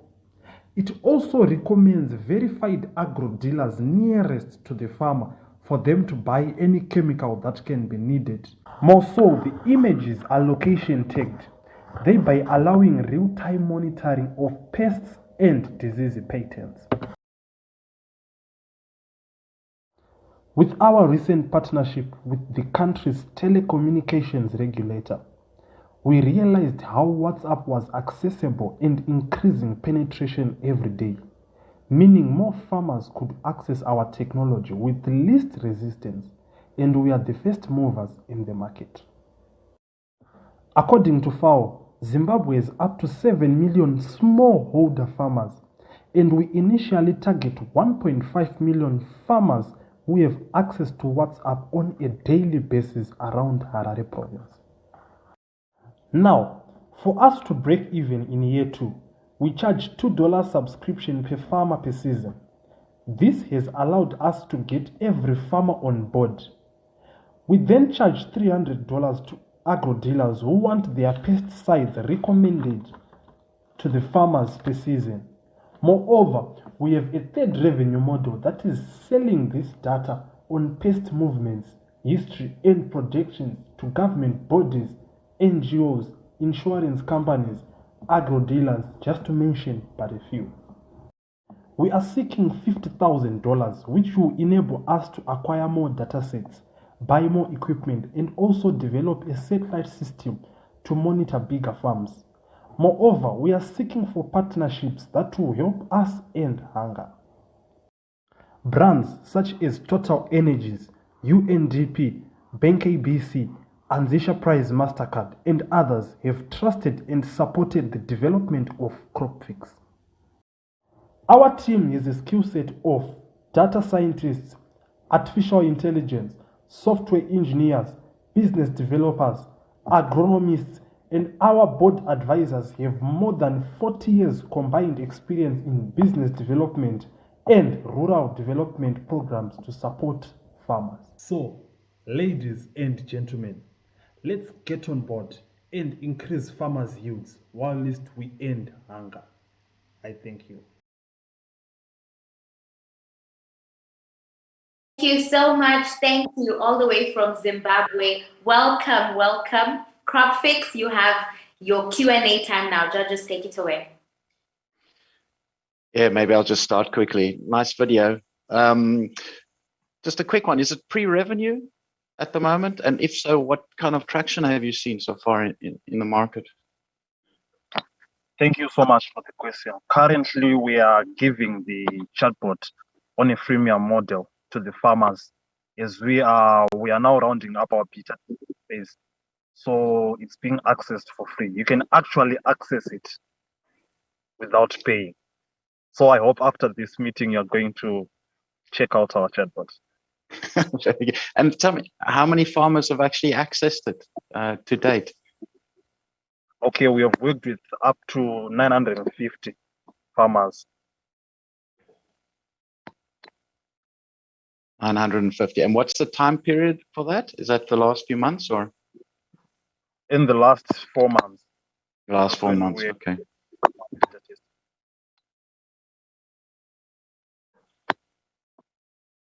Any other questions? Yeah, I have a question, if you can hear me. So this digital agronomy, there's a big push for this, and you kind of showed a smartphone model of it, but what about other kinds of data sensors, moisture sensors in the soil, large scale, other sorts of things? Do you envision integrating that into your product so that it's not just small farmers who walk around with their phone, but someone who's larger, who's trying to run a bigger business? What are your thoughts on that? Okay, thank you for the question. As I've said, eAgro is the owner of CropFix, which is a product of eAgro. So we have other digital solution products which are part of eAgro. But as I've said in the ask, we are also planning to develop a satellite system which will monitor bigger farms, whereby we'll just identify the diseases affecting the crops on a larger scale as compared to using just a mobile phone. So it's part of what we are now getting into when we are scaling. Okay, and then kind of as an extension to that, a revenue model is partnership with chemical companies that recommend pesticides or hardware companies that create sensors. Those seem like other revenue streams that aren't in your business model, but they're adjacent segments.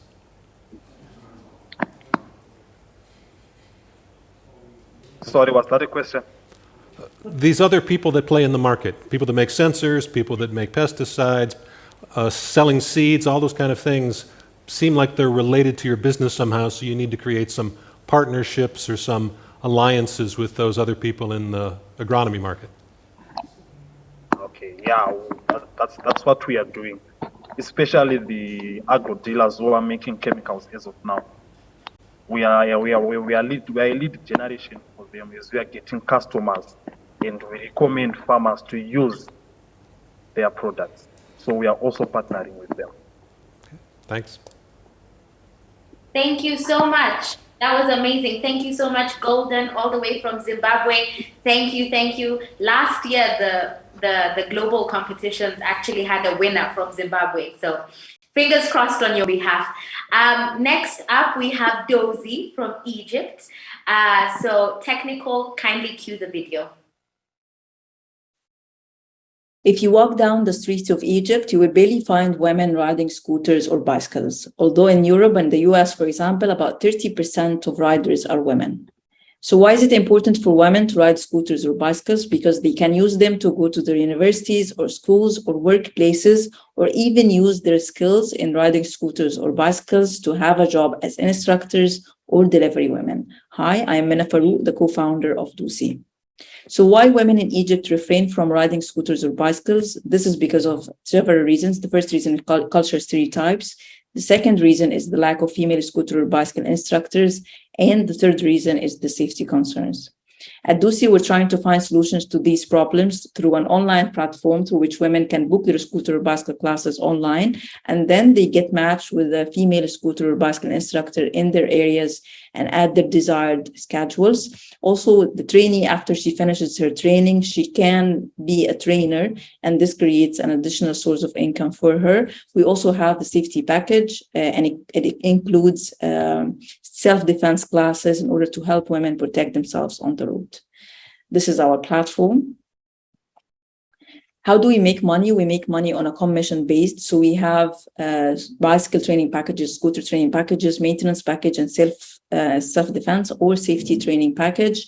The trainer takes 70% of the price of the package, while Dosy takes 30% of the price of the package. These are our pricing plans. We have 3 categories: basic, standard, and premium. In the MENA region, there are 177 million women. 80 million women of them are in the target age group that we target between 18 and 45 years old. We target 30% of this target age group. Our target market is women who want to learn how to ride scooters or bicycles between the age of 18 and 45 years old. We also target women who want to become instructors, all join the delivery market. There are other places that offer the same services Dosy, like private academies and independent trainers. But what distinguishes us is that we have online booking, we have maintenance training, we have safety training package, and we have availability. Over the past 3 years, we started in April 2019. We've made traction. So we have 3,000 customers. We have 50 instructors, and we make $60,000 per year. We operate in Cairo, Alexandria, and Giza, and we've made partnerships with Atlana, which is a maintenance service, Glide the Scooters, which offers electric scooters in order to train women on them, R2S, which helps us get women into the delivery market. Our future roadmap includes launching the online payment, which we've already did launch the app, a courier service, and expand in other places in Egypt, expand in North Africa and Levant as well. And by December 2023, we want to make $1 million per year. So this is our team. I am the Chief Executive Officer. I am a business journalist, and I have MA in television and digital journalism. I have a passion for scooters as well. Nuran, she's responsible for marketing and social media. Gihad, she's responsible for the operations in HR, and she's a professional scooter rider. Mahmoud, he's responsible for the IT, and he's a computer engineer and IT expert. Our ask is $100,000, which is going to be spent over 12 months to make revenues of $1 million per year, and is going to be spent on product development, marketing, team expansion.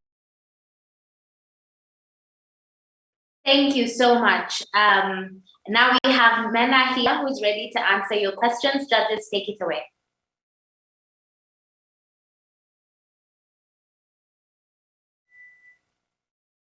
Exactly, I don't have question, it's just a suggestion.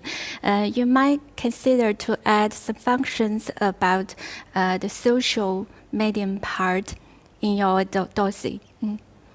So women can share their feelings and some programs, training programs. That's all. It's just a small suggestion. Thank you. Okay, thank you. Maybe I have a quick question. What would it take to scale this type of business, in your view? We want to add a courier service to the startup, which will be run by female riders. And this is a little bit pivoting, but we think that adding this courier service will increase our revenues, and it will help us scale up the business in other places in Egypt and also outside Egypt.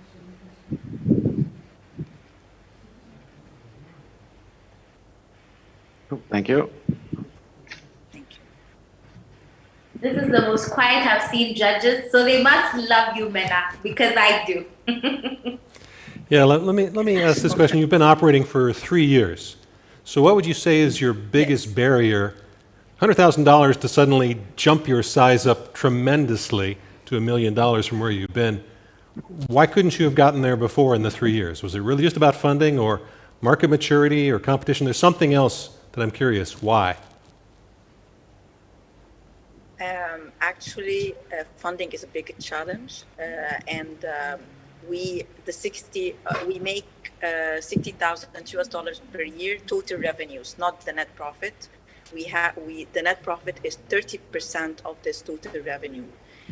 So we still lack in funding, and also we think that launching the app, which will include the courier service, will cost us a lot of money, and that's why we need the funding, and we need to expand the team. We need to add people to our team as well. So this will cost us also money. Okay, so it's kind of concentration in the market. There are many competitors, and you need to kind of get that bend up where you get the visibility, and suddenly you are the go-to source for all these products. Okay, makes sense. Perfect. Thank you so much, judges. Thank you, Menna. All the best to you. Thank you so much. Now we're going to head over to Neural Labs, and they are coming to us as a Kenyan/Senegalese founder. Take it away. You can hear me as well as see my screen? Yes.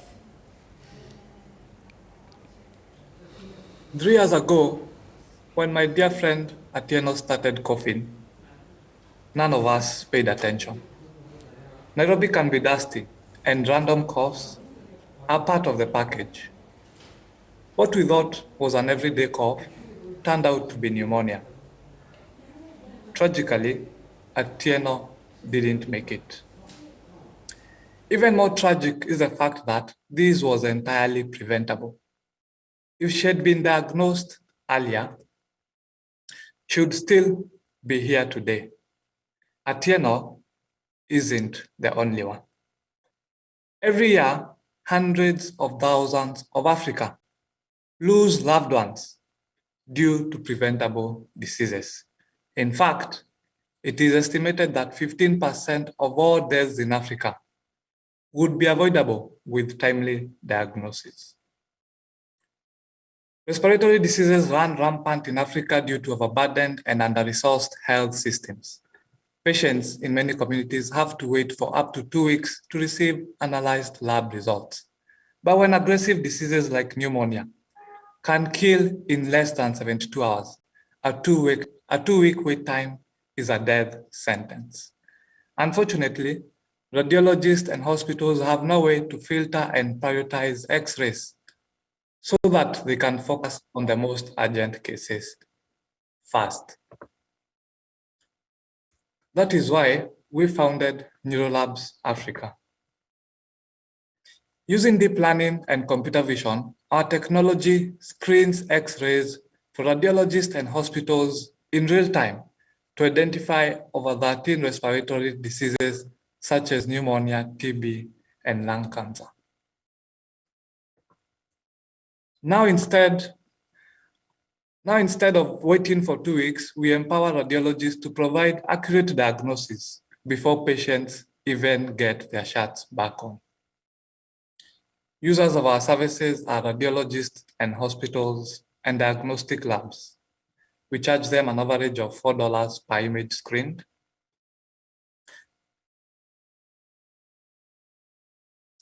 In Kenya, there are approximately 630,000 X-rays done every month. If we capture 20%, this entails revenue of up to $500,000 every month, with profit margins of 50 to 60%. With operations in Kenya and Senegal now, we are working with various hospitals and institutions to upscale our solution within the African demographic region. For instance, we recently won a 1-year innovation fund by UNICEF, which involves working with hospitals focusing on pediatric health to screen over 500,000 images in the next 1 year.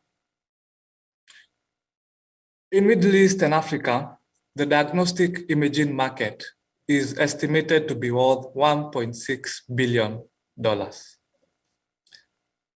If we capture, we are targeting at 0.1% of the available market.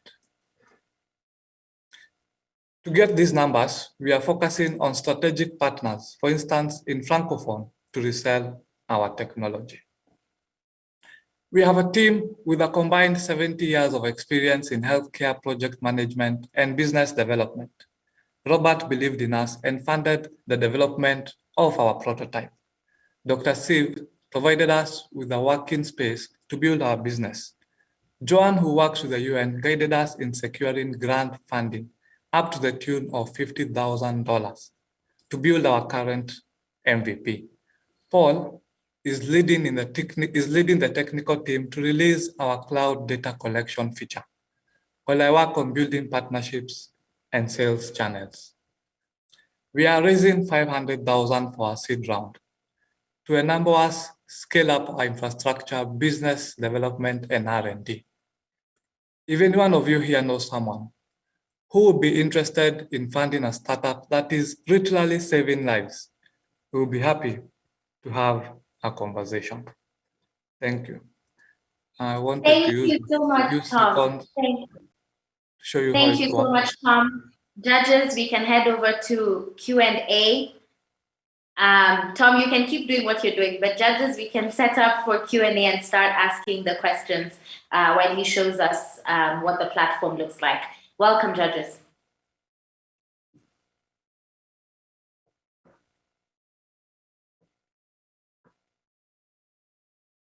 Maybe I can just say, I'm not clear what the technology is. Is it patented also? As you can see, the technology uses computer vision and deep learning to identify various pathologies on chest X-rays. Like on the image being displayed is opacity, lung opacity, which is mostly associated with pneumonia. The technology is copyrighted.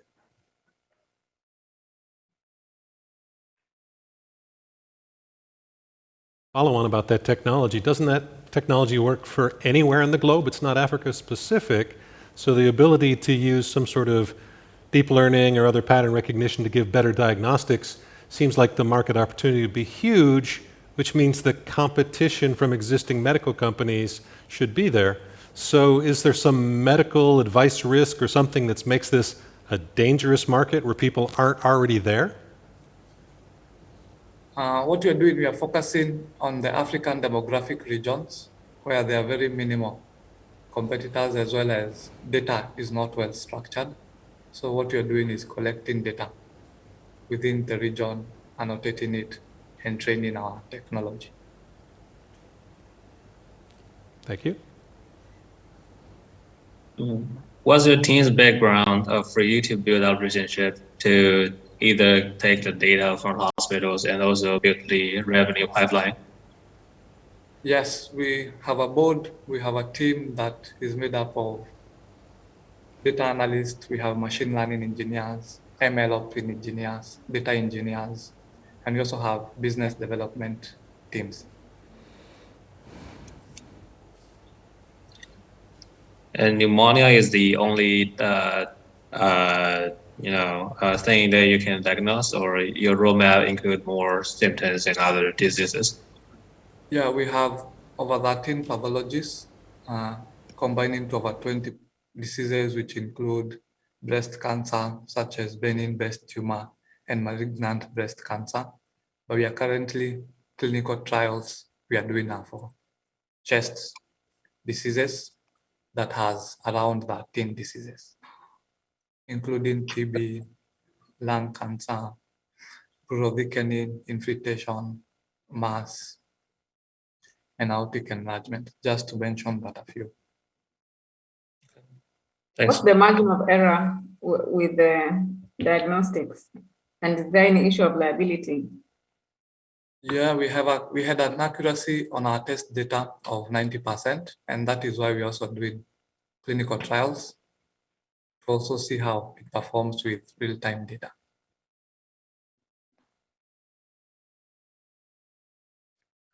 Perfect. Thank you so much, Tom. Well done. Amazing work, right? We love to see founders in the health tech space. SALUBATA, kindly share your slides and welcome to the stage. Hi, hello everyone. Thank you so much.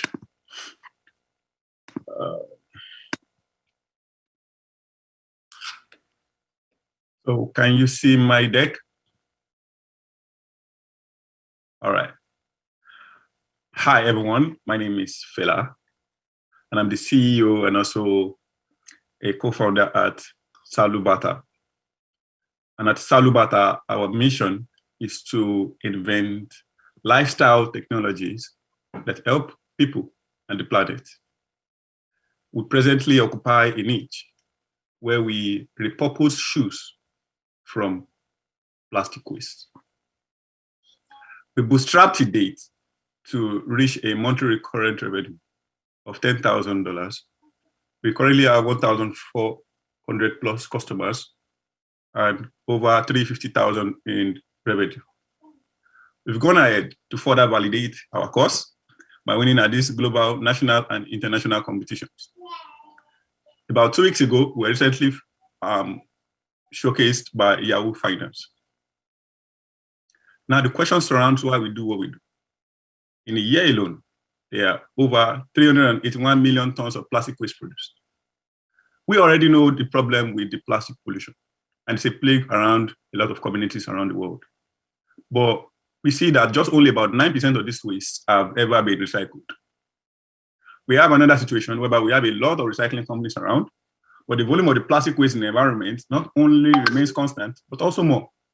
And so what we see is we have more people reusing this waste rather than recycle or upcycle them. My team and I possess a background in environmental science and in shoe design. And so we started imagining if we could convert all of this plastic waste to footwear. We also realized that the potential for impact is so huge. The global footwear market is growing at an astronomical rate at about 5.8% per annum. And this will be about 12 billion by 2027. Our competitors, such as the likes of Rothy's, Adidas, ACBC, are currently unicorns, and we anticipate that in 5 years, we will also become one. We have 3 market segments, which entails consumers, retailers, and also private labels. This is our invention. So I will show you a live sample of the shoes, and these are completely made from plastic waste. And beyond the fact that the shoes are made from plastics, they are also modular, so I can readily attach another upper and as many as possible. We currently have a patent and design right on this invention. Now, beyond the fact that, because we also realize that the downhill impact of the pollutants affect people in the underserved communities the most, especially the women, we have decided to commit 5% of our profit to the cost of empowering women in these communities. We're a team with complementary skill sets necessary to scale our impact. We also have expert advisors from the like of Nike, Adidas, and also other VCs. Here's our product journey. The shoes right now are also currently available as NFTs. We raised $200,000 to date, and we're currently trying to raise a seed round of 3 million, and also seeking B2B partnership and brand partnerships. We were recently approached by PVH, that is the brand owner of Tommy Hilfiger and Calvin Klein, for a brand partnership. And this also entails our other roadmaps. We imagine that with just 1% of the global footwear market, we'll be able to empower about 282,000 women, we'll be able to offset about 82 million tons of carbon dioxide equivalent. This will imply saving about 6 billion barrels of crude oil and also converting about 6 billion PET plastic waste to shoes. Imagine the kind of impact we can lay around the world by investing in this solution. Thank you so much. Amazing, amazing. Fela, I am in awe of you. Well done, well done. We love to see it. African founders thriving, and really the creativity here is crazy. Judges, take it away. Okay, I'll start. Fela, why is your customer acquisition cost so high? That's number one. And then number two, I don't see a shoe for the female demographic, because I can imagine having a heel and then just having those different modular bits of this. I just attach it. How come you haven't considered us? So I would answer your second question first. So the shoes right now, they're sneakers available in that form. They are unisex, so both male and female. Our cost in footwear manufacturing, over 70% of the energy goes into sole making. What we're trying to do is to produce less soles. That means cleaner than a lot of other brands, Nike, Adidas, or other major brands around the world. And so we are utilizing less energy. And so that's the reason why we want people to also get used to what we're building. Although we also involve more varieties of colors and other designs. And just like you said, yes, there are also some other considerations I'm going to put in later, but these are our primary focus for now. The first question, please kindly remind me of the first question. Your customer acquisition cost seems quite high. Okay. Yes, so the reality is that with what we are building, kind of people we are also targeting also not, it's not also for everybody. I mean, it's not really the populace. It's really people that really value what we're building. And for what we are trying to build, it takes some kind of funds to reach these people. And also, we believe that we did so for a customer acquisition cost of $140 to get a customer that will last for 5 years. We think that is pretty low for us, for the kind of business. One more question, judges.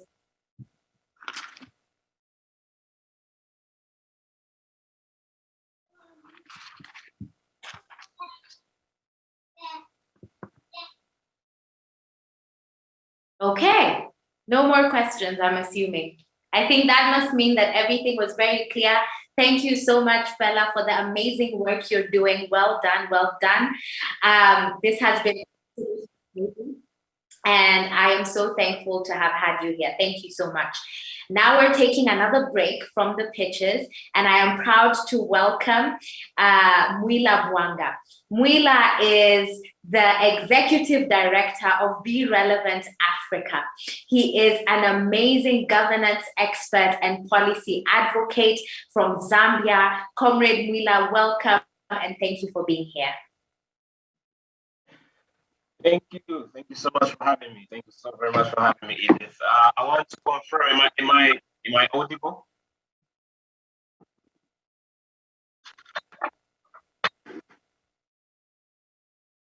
Am I audible? Yes, you are. At least I'm speaking to myself. Yes, you're audible, comrade. Go ahead. All right. Thank you so much. And all right, great stuff. First and foremost, just want to say thank you very much to Area Africa for what you're doing for these amazing young Africans that are, on the urge of transforming and reclaiming the Africa that we all want to see. And that to be part of this conversation for me, it really means a lot.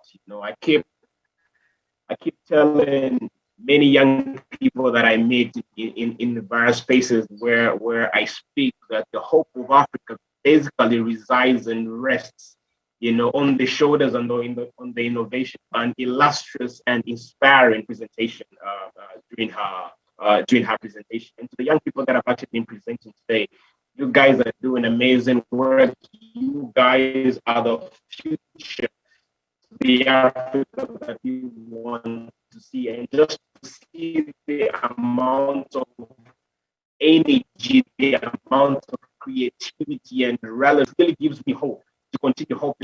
As Marine also stated, that we were all given a topic to focus on, which was basically focusing on revenue as your secret source. But for the purpose of this discussion, I just want to touch on something that I feel would be important for the many young people that are actually tuned in and listening to us right now. So what I'm saying is, and start creating. Stop complaining and start creating. And what I've noticed is that from the many, young and innovative minds that are making their presentations today, one of the things that I've actually noticed is that they have definitely proved that they choose to be part of the solution as opposed to them being part of the problem. One of the things that we have noticed in our generation is that it's easy for all of us to complain. It's easy for all of us to begin looking at something and begin to tell ourselves that something is not working. But one of the things that we have to understand is that the only way that we can create the Africa we want to see, the only way we can create the world we want to see, complain, but we need to start creating and start acting and start bringing certain innovations to the table in order for us to create the Africa that we all want to see. So,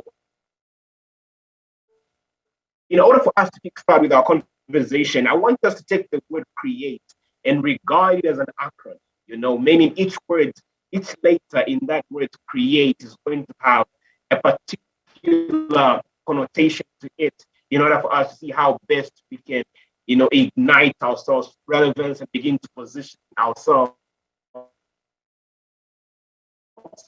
to become the inevitable solution to Africa's inevitable problems. The first letter that we're going to take in the word create is C itself. the judges have definitely spoken so boldly and coherent on the need for many of us that are actually pitching our ideas today on trying to understand the importance of collaboration. I understand that we have to compete with our competitors, so on and so forth, but collaboration in itself also has a particular ingredient that helps you to finish your idea, to champion your innovation, and to, when you're trying to bring a particular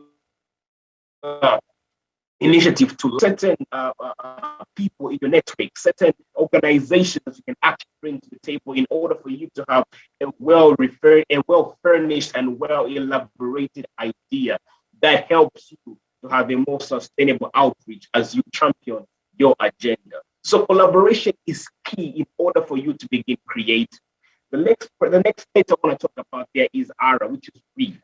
I think the biggest problem that we have as young innovators and as creatives is the idea where we think we have arrived. By virtue of you bringing a certain idea to the table, you automatically think like there's no reason for you to continue learning, for you to continue educating yourself.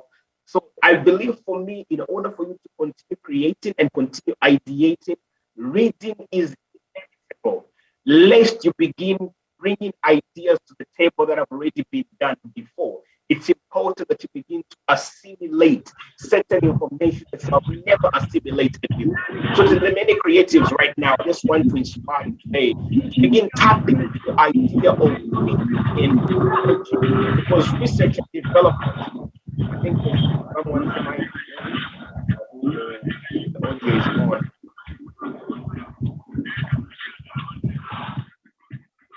Maybe the technical team can help me to unmute Mary. Technical, kindly mute Mary. Kindly mute Mary, technical. Thank you so much for that. So I think, one of the things that we have to understand is that, and I think this has been a big problem for the African continent, the need for us to allocate sufficient resources towards research and development.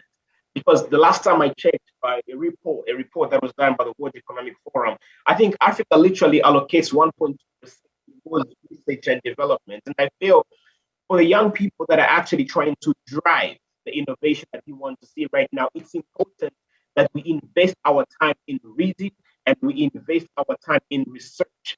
Because in the 21st century, data is what is driving innovation. Data is what is driving creativity. Data is what is driving what it is that we want to bring to the table at this moment in time. Because what you don't want to see as a young person and as a young creative and as a young innovator is you sitting at the table with some of these judges who have exposed, they've been in the process, they've been in the industry, and they have all the information at their fingertips. When you own the stage to begin pitching your idea, you need to ensure that you have all the right information and data at your fingertips. That the very moment they ask you a question to elaborate on a particular point you had elaborated before, you automatically have the statistics and the information and the background and how you're forward looking as regards what you want to bring to the table. The next later I want to talk about the word create is E, which is engage. It's not enough for us to read, it's not enough for us to collaborate.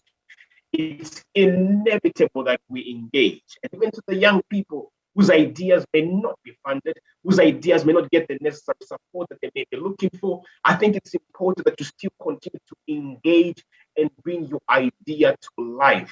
Because I believe, even when I started my organization, Be Relevant Africa, I did not wait for anybody else to believe in my vision. I did not wait for anyone else to believe in my dream and what I wanted to bring to the table. Because if I believe in it myself, that's the fuel and the energy and the resilience that I need in order for me to drive the innovation that I actually want to see. So you need to begin to engage, that even after you have assimilated information, you have identified a problem, and you have begun to champion a solution towards that. You need to start now engaging and engaging and engaging, and maybe make it a little bit more romantic. You need to see how best you engage your idea and tell your idea to say, baby, I do this thing forever. and a day with you, because when you engage your idea, it becomes easier for you to sacrifice your time, your attention, and even your creativity wanting to bring this idea to life. The next letter is A, which is action. And I think I don't need to elaborate on that. I believe having potential is one thing, but translating that potential to kinetic potential, I think, is what's more important. We need to stop talking. We need to move away from this ideology of tokenism and start, championing the idea of being more action oriented. The other aspect I want to talk about, which is the letter T, is to be trustworthy. Whatever you're bringing to the table for your business to thrive and to flourish, you need to be somebody that can be trusted.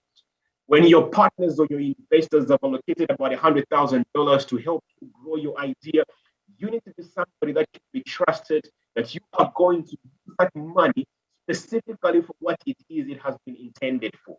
Let us not repeat the same cycle of corruption. Let us not repeat the same cycle of misappropriation of funds as young Africans, but let us see how when we've been given responsibility and how when we've been given support in a certain area, we can be trustworthy in order for us to bring our ideas to life. And the last thing I want to talk about there is E, which is exposure. I believe it's inevitable that in order for us to grow, in order for us to make our businesses become what we want them to become, expose yourself to other industries and other actors and people that have done what you're actually trying to do. The more you get exposed, the more you even get motivated to scaling your idea. For me, what I really want to see is the young Africans that are pitching today be able to make their ideas scale not only for the African continent, but for the whole entire global village. I think it's high time that we brought Africa to the global stage. That's global idea, that African ideas started shaping the global front, that African ideas started shaping the Africa that we all want to see. So with these few words, establish Edith and to the rest of the Arielle Africa team, thank you so much for giving me the opportunity to inspire and enlighten the many young Africans on this platform today. Thank you. Thank you so much, Comrade Mwila. Really, we are honored and humbled. I know Mr. Future President of Zambia, I can say that publicly because I publicly believe it. Thank you so much, Comrade. We are honored, we are blessed, and for your wisdom. Now we will move on to the third round of pitches. The third round of pitches will feature 4 founders. First up, we have Josplay from Nigeria. Technical team, kindly cue their video. Here to share the story of a project we've been working on since 2019, centered around consolidating data intelligence around African music. So we work with the philosophy that the way music is currently being offered to Africans across our multicultural lines is completely wrong. And we have identified that the reason for this is the lack of proper understanding and inadequate metadata in the system, such that millions of songs produced annually by Africans hardly get to the target audience. So we are solving this problem through high precision AI-powered technologies that are built around local and expert knowledge of this music. So how we deliver this solution is through machine learning processes that run deep audio analysis on every song and yields specific descriptors such as genre, language, culture that better defines every single song, produces an API which the music solutions use to integrate and improve their recommendation systems. So we come to this market, to automate many manual processes, help these businesses also expand into unserved and unreached markets, and grow user base as well at the same time. So we are also offering as a unique selling point the most accurate and most comprehensive data solution available in the industry. So we aim to get to our target market through direct pitches, supported by targeted ads, and delivered through direct APIs. From our extensive research and inquiry in the market, we've been able to establish an estimated revenue of $1.9 million, which is possible considering the market size and the value of services we are offering. The team is made up of expert musicologists, engineers, and culture curators who are best in what they do. Emmanuel here is a software engineer. I am a business operations specialist. Also, Anu, who heads the QA department, is also an African culture expert. Mr. Dakbo, who has availed us his tutelage, is the founder and publisher of Premium Times. I'm sure some people here know Premium Times, which is one of the biggest media platforms out of Nigeria. So Josplay remains study in our mission to revolutionize advanced discovery and utilization of African music using AI technologies. And we know this is a daunting project we've taken up, and we believe that with your support in the right funding and adequate collaborations across the ecosystem, we will be able to move African music to where it has to be in the future. Thank you very much for this opportunity. Amazing solution. Thank you so much. Judges, your questions. Thank you.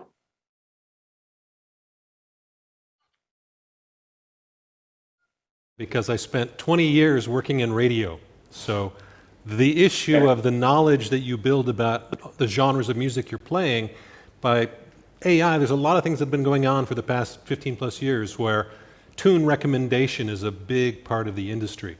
So do you see yourself primarily as a technology back end to front end suppliers right now that are running streaming businesses, or do you intend to compete with those people? So where do you view yourself in that ecosystem? So primarily, all right. Please go ahead, Emmanuel.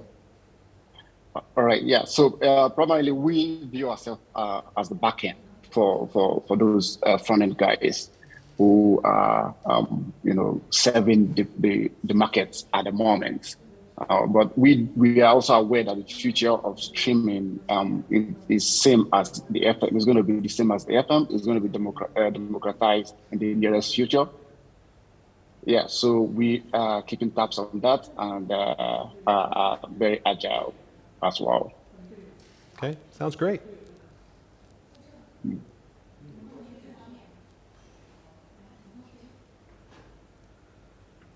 Any other questions? Yes. Yeah, maybe this one. It seems like this would be like a low barrier to entry kind of business. What would prevent like music producers and the other big music labels in Africa from doing the same? Yeah. So music intelligence. Yeah, it might come across as a low barrier, but yeah, for like everything intelligence, we can all go to the same schools, but come out with different ideas and different knowledge. And so it boils down to whose data and intelligence can you achieve the most revenue and results for your listeners?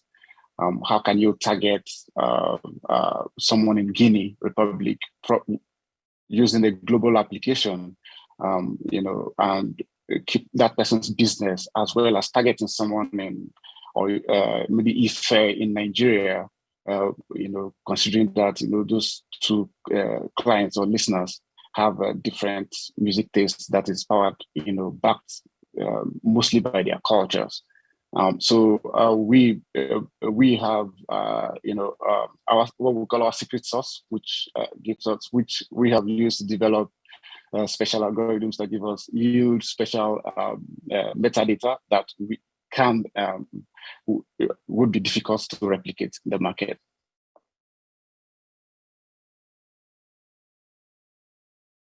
Thank you so much, guys. Gentlemen, this is amazing. Okay, Paul, quick one. Okay, so licensing, data scraping, all the things that happen when you're just the back end, how do you protect your IP? Mm-hmm. Yeah, so in terms of IP protection at the moment, so because our business is mostly B2B, and our services are rendered through APIs, we control a lot of how much we share with whoever is using our APIs. And in that way, it is stateless operation such that you call our API, we respond with the data you require. It doesn't really give you access to our algorithms and how we do our stuff. Okay, good. Thank you, Edith. Sorry, go ahead, Edith. Thank you. Okay, thank you, Paul. Thank you, judges. And thank you, Josplay. We love your work here at Arielle for Africa. Up next, we have Ishara, all the way from Ghana. So technical, kindly cue Ishara's video. Is home to iconic beaches and exquisite coastal habitations. Whether it is about fishing, swimming, or just relaxing on the beach sand, the ocean is a huge part of our lives and culture. However, these iconic beaches and coastal lines are being drowned by plastic waste. Not just our coast, plastic is present everywhere. Across our water bodies and in our drainage systems, causing floods, intoxicating our food, and making life just unbearable. We are being taught to believe that the answer lies in the 3 R's. But do we all actually know this? Or do we even care? Ghana produces about 3,000 metric tons of plastic waste daily. And recent findings have shown that young people are the highest generators of this kind of waste. At every point in time, about 100,000 of us find ourselves at the same place, that is college or university campus, for a school year. And with a minimum generation of about 0.08 kilograms of plastic waste per person every day, you can imagine the tons of plastic waste our young people populated environments handle day in, day out. The sad truth is, these places are unable to handle this tremendous amount of waste they produce daily. And no one seems to be paying particular attention to these places. So in the end, waste segregation becomes a mess. And these mostly non-biodegradable plastics end up in open landfills where they are either inaccessible or too contaminated for reuse or recycling, making them a major threat to our environment, oceans, and the climate. Now, what if we could turn this whole story around? Like really, in every aspect. Let's start with the individual, the source of the plastic. The average Ghanaian college student spends a minimum of about $200 every year on digital essentials, services, and subscriptions. That's a lot of money. So what if there was a way to avoid spending this large sum of money on digital essentials? What if we could just use plastics? Yes, that's where Ishara comes in. With its free, user-friendly digital mobile app, Ishara provides a platform for young people to finally tap into the value of plastic waste by accepting this waste as currency for the purchase of their daily digital essentials, services, and subscriptions. The premise is simple. Keep your plastic waste. Receive Ish coins when our waste heroes come for them based on your location. And then redeem these Ish coins for anything you want on our mobile app. And by collecting this waste directly from the source for us means 8,000 kilograms of cleaner, better segregated plastics available every day to our customers and partner manufacturers higher up in the recycling value chain. Per every college we land, these figures translate to a daily estimated revenue of about $397 in the worst case scenario and $800 in the best case scenario. Ultimately, we save our environment from these 8 tons of plastic waste that would have otherwise flooded our oceans, and not to talk about messing up our climate completely. The end target is to achieve the Sustainable Development Goals 6 and 13 by creating a welcoming community in every college campus and community we land. All in all, users of Ishara will have nothing to lose but so much to gain in protecting the environment. My name is Justine Akorfa Dagadu, a Ghanaian and co-founder for this exciting initiative, and I would like you to join my team and I as we create a green world together. Amazing. Thank you so much, Justine. Judges, questions? Yeah, great presentation. Considering I'm also in Ghana, maybe you can tell us how do you make money? Yeah. Okay, so the plastic waste we collect from the college students are sold to our customers and partner manufacturers higher up in the recycling value chain. These include aggregators, recyclers, and manufacturers. So those who convert plastics into bricks and into furniture and all other stuff. We sell these plastics to them, and then we make revenue from them.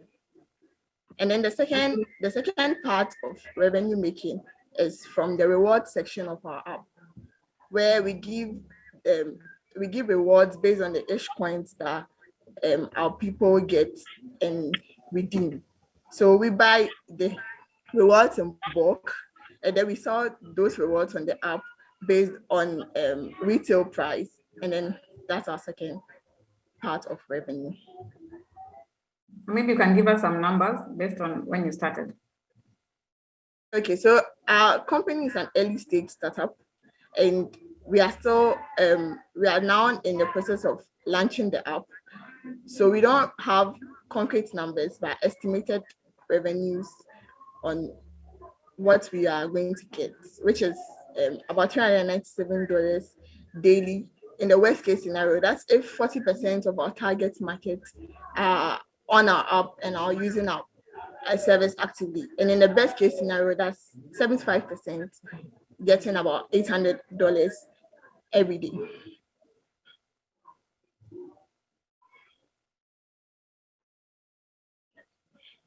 Thank you so much, Justine. Thank you so much, and thank you, judges, for your questions. Now we're heading over to health tech again. PharmaServ is here from Nigeria. Emeka, you will have 4 minutes. Take it away. There is an invisible labor force that is responsible to over 90% of the medications that is distributed across Nigeria. And this labor force are called medical sales reps, right?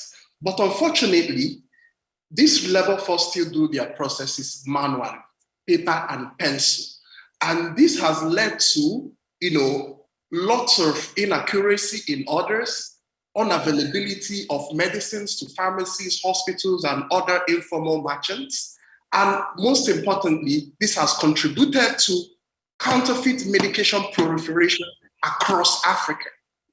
My name is Emeka Anyaorah. I'm a pharmacist, and I'm the co-founder and CEO of PharmaServ. About 80% of the healthcare purchase orders across Nigeria is still being made over phone calls and settled with physical cash. At PharmaServ, we are set out, to solve this problem. As a result, we have developed a distributed order management systems that connects pharmacies, hospitals, mom and pop chemists to these medical sales reps, as a matter of fact. So this medical sales rep can easily see, do their order LP, raise their LPO in real time and see what is happening, like, track their deliveries and also assess discounts real time from these pharmaceutical brands. We are in a market of over $11 billion, potential addressable market, as a matter of fact. But we are currently located in Lagos, Nigeria, which is our obtainable market of about $1 billion, growing at a compound annual growth rate of about 9%. This market has over 16,000 facilities and over 4,000 pharmaceutical brands. And all these brands are clustered right in Lagos, Nigeria, where we operate.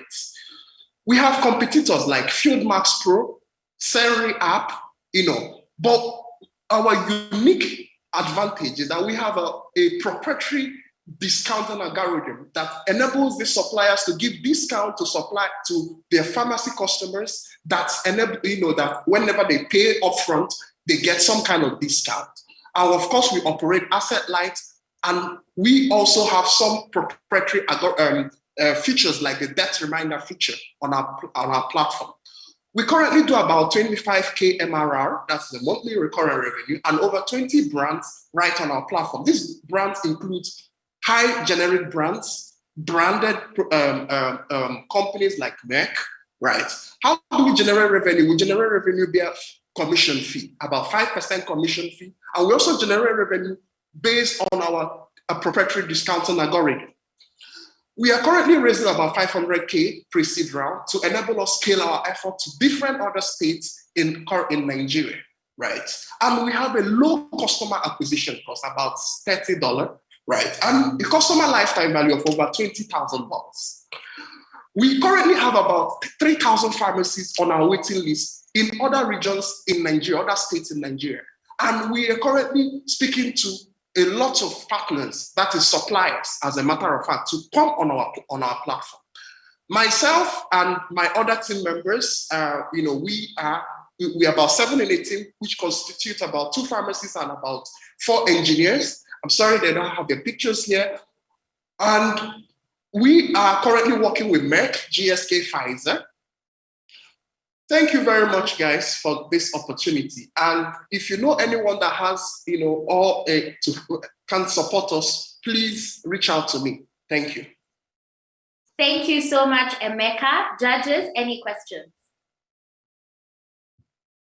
Is the government medical supervision necessary for your platform and how it works? Sorry, can you repeat yourself? So, can you hear me now? I was wondering if the government medical supervision is necessary for your platform and how it works. No, we are private sector driven. So we are focused more in private businesses, as a matter of fact. Okay. And we also very aligned with the drug distribution guideline with the government. So we are currently licensed by the PCN and other medical bodies, the government bodies, if that is the question you're asking. I see. Thank you. Can you elaborate on the customer journey? Say if I am a pharmacist and I order drugs on your so how many days do I expect my delivery? And do I need to handle the logistics myself, or are you gonna take care of that? So for now, we don't handle logistics. Like I mentioned, the medical sales rep do the direct to pharmacy delivery. So we are leveraging on them, but we are looking at also, at some points, especially for some regions, we are looking at building fulfillment centers for maybe different other states. So, but if you're a pharmacy or you're a hospital, what you just need to do is, you will receive a link. So the medical sales reps will just copy a link and send to you. Once you get the link, you can just see their SKUs, that's their prices, and you can raise your LPO, and you can also track your orders, as a matter of fact. So we have a shipping API, which is a proprietary API as well.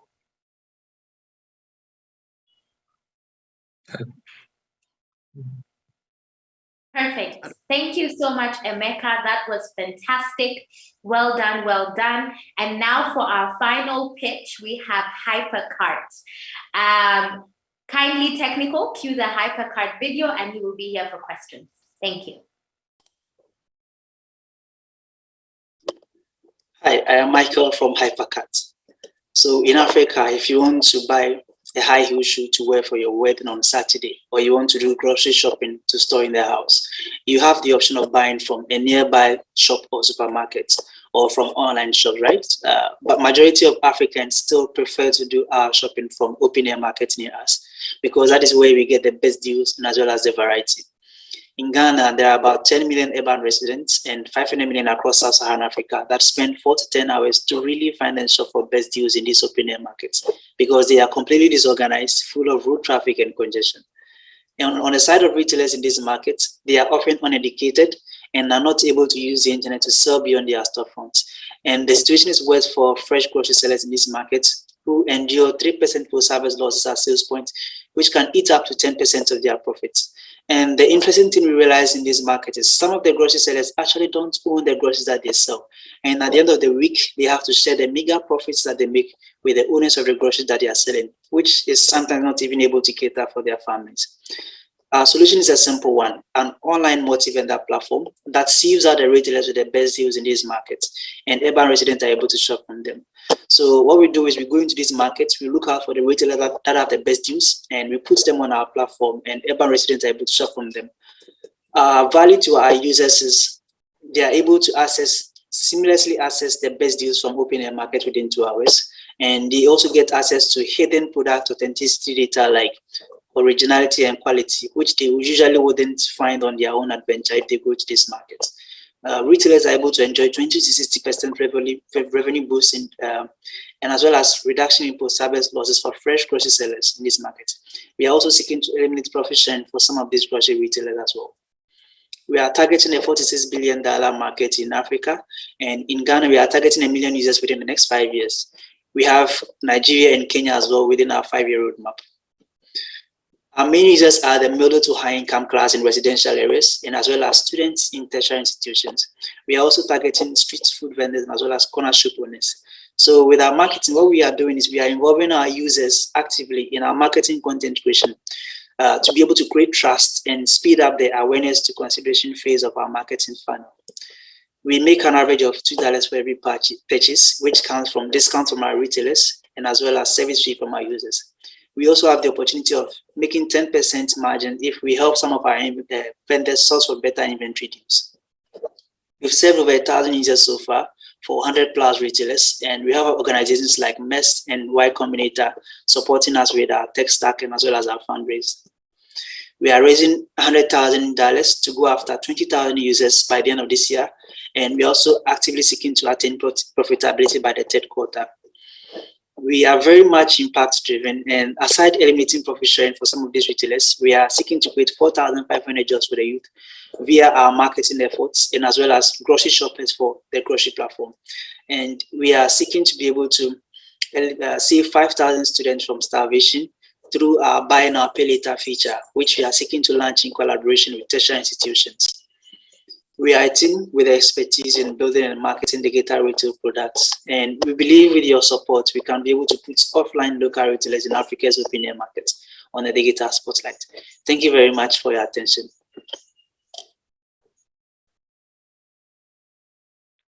Thank you so much. Judges, you're welcome to ask questions.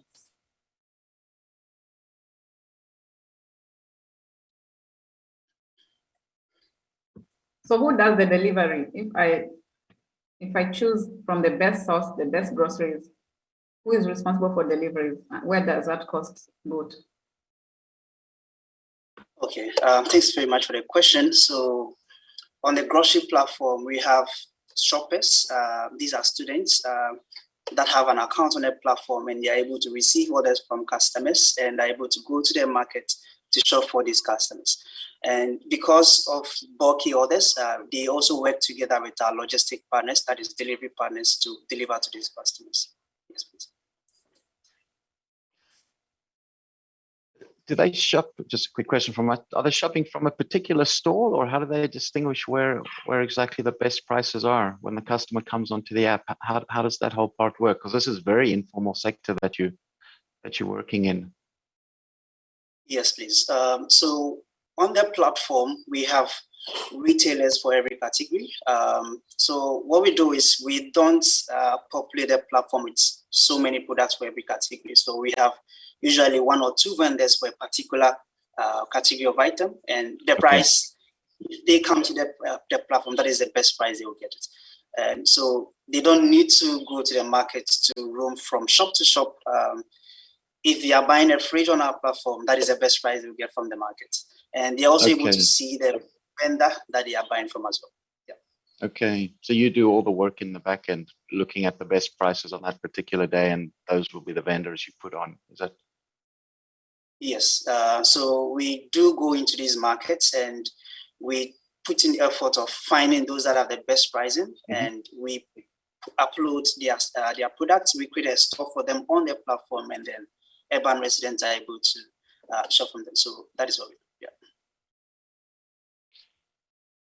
And in future, if you had just one last question, I suppose, would that be a limiting factor then as you try and scale? Can you come again with that question, please? If you're working with just 1 or 2 vendors, I suppose, right now, would that, when you try and scale that, how do you see that working? Okay, so what we're doing is we are not seeking to just help people shop from these retailers. We want to build a more interdependent and integrated model where we help some of our retailers that we work with source for inventory. And so as we scale user base, these retailers that we are working with are able to also help source for better inventory deals. And we seek to do that together with partners, import partners, and as well as manufacturers and distributors to be able to increase the capacity of the vendors that we work with to be able to scale along with us. Cool. Thank you so much, judges. Thank you.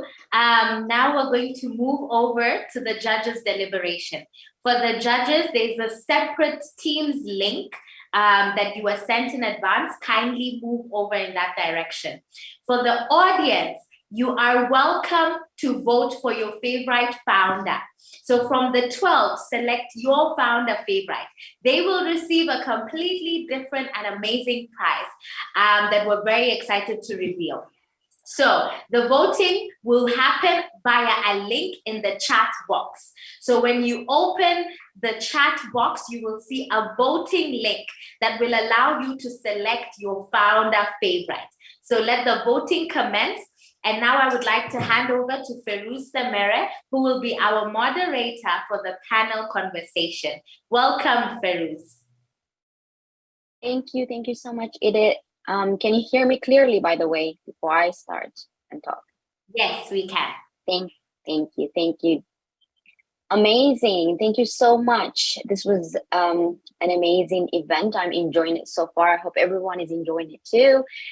So in the meantime, we'll be having a great panel discussion. So this is going to be around the topic of the China-Africa ecosystem for founders. So just to set the scene, this is a strong correlation that now exists between the GDP growth in China and Africa. And this trend is expanding to continue gathering a lot of momentum. So Africa is endowed with rich and varied natural resources upon which its social and economic systems are based. And these resources have global importance for the world's climate and for the development of industries such as timber, fisheries, agriculture, pharmaceuticals, oil, gas, and you name it. So in this, China's been increasingly engaged in Africa to give the potential to be a force for positive change. And Africa stands to maximize the benefits from Chinese trade and investment, which with robust natural resource governance and high environmental standards applied to project planning and implementation. So the integration of sustainability principles into the policies and practices governing Africa-China trade and investment will contribute to the effective management of Africa's natural resource and to the protection of sensitive areas and species. So the China-Africa annual trade is expected to reach about $300 billion US dollars by 2035.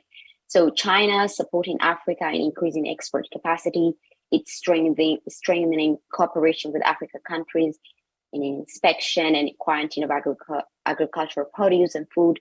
It accelerates quarantine processes, and it is helping to import more resource to African products. So with this in mind and this topic at hand, I'm proud to present to you today our very amazing panelists. First off, Arielle, she's a climate change carbon sink advocate, solution provider, product development management strategist, and publisher. He's also the Growth and Partnership Director at Soil Food Niger, co-founder at Impact House International, publisher Development Diaries, a media for development organization with a focus on development reporting across Africa, a founding member of the Global Advocates for Development, USA, and a member of the World Forum for Africa, which is a think tank organization that focuses on African infrastructural development. Next up on our panelists, we have Shaila Cindy Aniago. She's an experienced leader, founder, social entrepreneur, women empowerment and youth empowerment advocate, business development professional with a demonstrated track record in strategy execution, corporate governance, program and project management, policy advocacy, and you name it. Resource mobilization, research, and data analytics. Currently, she's executive director and CEO for Women's India Chamber of Commerce and Industry Kenya chapter, a chamber of commerce that is dedicated to women and girls with over 140 bilateral councils and chapters globally, and is mandated to empower women and girls economically, socially, and in leadership. Next, we have David Fincher, has decades of experience in the semiconductor industry and currently living and working in Shanghai as an executive and entrepreneur. And finally, we have Zinwa Zo. I hope I said your name well.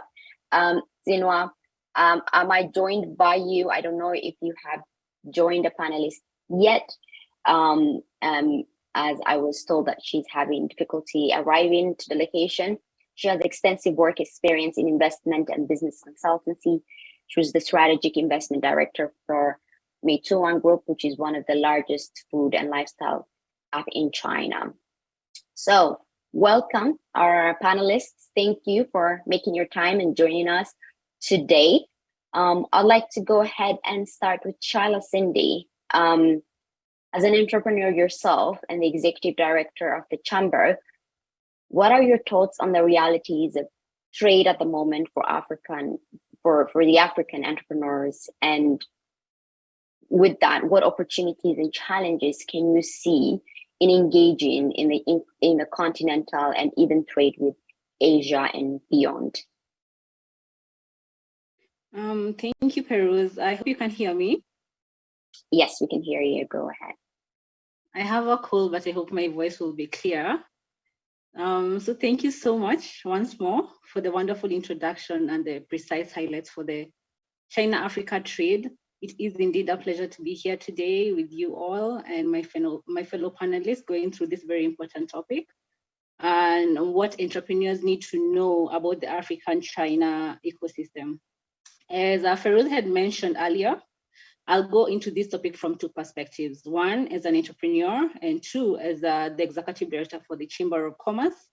And it's a Chamber of Commerce with over 20 bilateral councils in the Asian continent alone, and more spread out globally and including Africa. I feel like the African economy has so much potential, and the African economy alone has registered a growth of over 100 billion US dollars, with more than 40 African governments having G2G trade agreements with China and numerous agreements with the private sector that has resulted to the establishments of organizations like the China-Africa Business Council, which was established in 2004, and the growth of platforms like Alibaba within Africa, which we all know.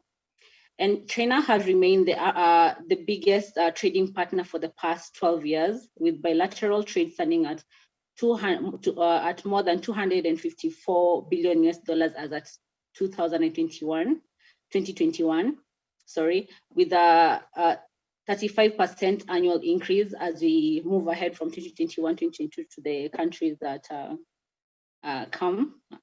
Africa has 30% of the world's mineral reserves, and 12% of the world's oil reserves, and 8% of the world's natural gas, and 10% of the world's internal fresh water source. So Africa is a very rich continent. And that is a thing that I like to highlight throughout my today as I'm here and as during my interactions with each and every one of you. Some of the China-Africa trade opportunities include machinery and product imports, which are very affordable if you compare to most of the other countries that we are dealing with in terms of trade agreements.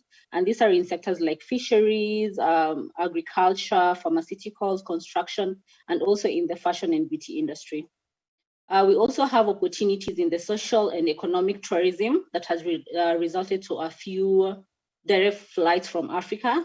And some of these flights include the China-Zimbabwe, the Harare to Beijing direct flight, and the China-Kenya, which is the Nairobi to Guangzhou direct flight. So those are things that you can take advantage of. China is just a flight away. We also have opportunities from China that include financing and investments, both in the public sector and in the private sector. And this forum represents one of those private sector financing opportunities.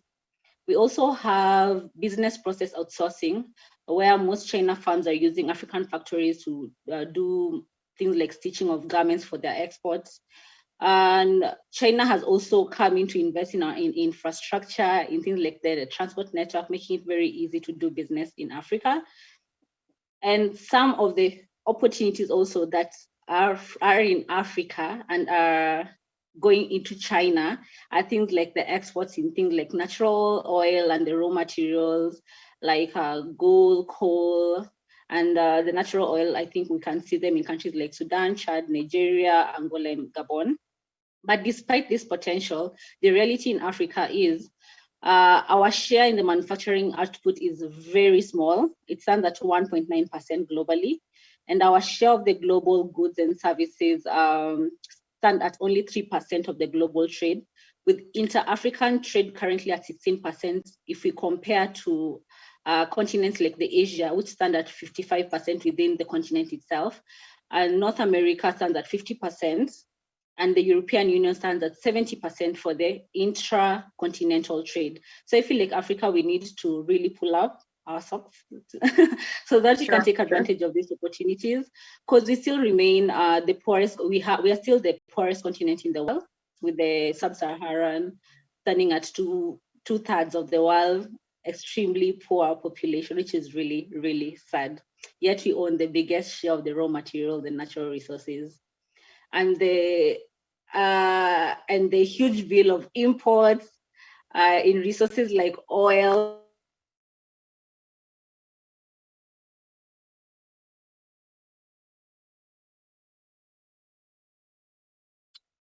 Oh, I think I missed Shyla there, or is it just me?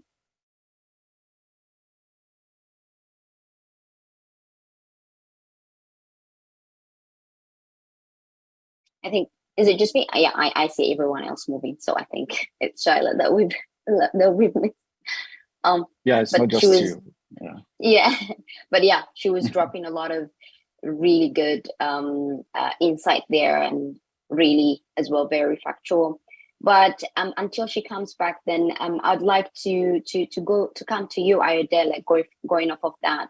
What are your thoughts on the African continental free trade area and having just one free trade area for the continent? What would this mean for the African entrepreneur and the rest of the world? What are your thoughts around this one? Well, once again, I want to thank you for inviting me for this program. I want to appreciate the good work you are doing. And again, I want to commend you and Edith for the good work you are doing. Thank you. Concerning the question you asked, I think in my view, this is one of the most innovative ideas that has ever come out of Africa, in the sense that Africa is huge. Africa's population is over 1 billion. And for me, if this process is taken professionally, if it is done in the right way, I hope, and just like every one of us, hope that this initiative would lift a lot of Africans out of poverty, most especially at this critical time. Again, women makes up the largest of informal traders in Africa. And after we empower women and youth by improving their access to trade opportunities, after is expected to create opportunities and boost economy by facilitating intra-African trade, sustainable growth, and increased economic development within the continent. And I think while eliminating trade barriers, cooperate with member states on investment, I think this will go a long way. This will encourage radical industrialization and contribute to sustainable growth within the continent. For me, the process is huge, is important, is timely, and I feel if well managed, it's going to have a lot of huge impact on the continent. Again, you ask about what does it mean for African entrepreneurs and the rest of the world. For me, small and medium sized businesses make up about 80% of the region's businesses. So if after it's expected to grow these businesses, eliminate import duties, and also open up trading activities to small businesses within the region, and increase trade, facilitates small businesses' product to be traded as input for larger enterprises in the region. UNECA, that's UNECA, estimated that after we boost intra-African trade by 52.3%, once import duties and non-tariff barriers are eliminated. And we all know how this happens, how this is done in Africa. There are a lot of tariff, there are a lot of taxes, and all of those things. So with a 1-point trade zone, it's going to eliminate a lot of this tariff. Imagine if I'm sending something to Nigeria now from China, or they'll have to get to Benin Republic. They'll be, because a lot of people want to break that barrier of paying excess taxes, they will then move it by road from Benin to Nigeria. Meanwhile, if you ship directly to Nigeria, a lot of people feel it is not cost effective. You have a lot of tax, custom will tax you, the FRS will tax you. There are a lot of tax. So it is my view, and a lot of the view of other Africans, that a single trade zone will remove or reduce some of this channel, some of this excess channel, and with that we can trade together. More than 75% of African export outside of the continent consisted of extractive commodities, whereas only 40% of intra-African trade were extractive. With the reduced tariff, like I mentioned, it will be more affordable for women to trade through formal channels where women traders will not have to put themselves in dangerous situations. You know, we understand some of the violence that women have to go through, some of the challenges they have to go through because they want to trade. It is not free for them, just like it is free for the other gender. And we know the African has the youth population in Africa is so huge that if well harnessed and people, you know, harness this opportunity, the continent, the trade will grow. You can see me, I can move to Kenya already before this session, myself and Cindy, we're already talking about partnership. We're already talking what opportunity is available for East Africa and West Africa. You know, with this opportunity, it is huge. The opportunity in this after is huge if well harnessed. Sure. Thank you so much. Thank you so much for that, Arielle. What a wisdom, and I hope all the entrepreneurs that are joining and everyone that's joining us has made note of that, as it's helped me and gave me a lot of insight as well. David, I am just welcome to the panel first, and thank you for joining us. And I know you have sort of you are an entrepreneur in China, and for our entrepreneurs and to learn from you. We would love to hear about your experience as an entrepreneur in China. How is it? And why did you, in the first place, chose that market? And how are you right now as an entrepreneur there? What are the challenges? What are the good things? Please walk us through briefly on that one. Great set of questions. I wish we could be sitting down with a cold drink having a long conversation, but I'll try and squeeze it down because I only have a few minutes. So there are a couple of words I want to say about being an entrepreneur in China. One is velocity, and two is scale. One of the things that surprised me the most, so I ended up coming here for a large corporate role 11 years ago. So many large corporations benefited from time zone arbitrage. You put an operation in China, you have an operation in Europe or US or someplace else, and you are sharing work 24/7. So it makes you're more productive, you get things done. So your velocity when you have a global business. So as an entrepreneur being in China, think about a larger company. It's like, why would a larger company enter? It's really the same for an entrepreneur.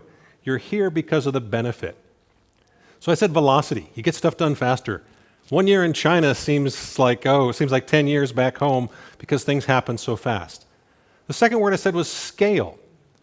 If there's something I want to get done, I can get it done, not just quickly, but at scale. So I want to get some components, or I want to build something. A few years ago when I started up my company, which is making semiconductors, we needed to get a chip made, we needed to get it packaged. They're all the things that are part of a complex supply chain, and they were all available and surprisingly fast.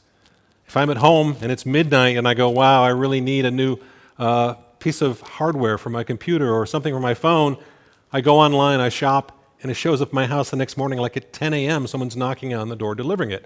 So in the entrepreneur, in the startup business, time is literally money because your ideas are being copied by others. You're getting into the market. We heard earlier someone talk about the importance of revenue. It's important to get to revenue. Time to revenue is a critical market for an entrepreneur.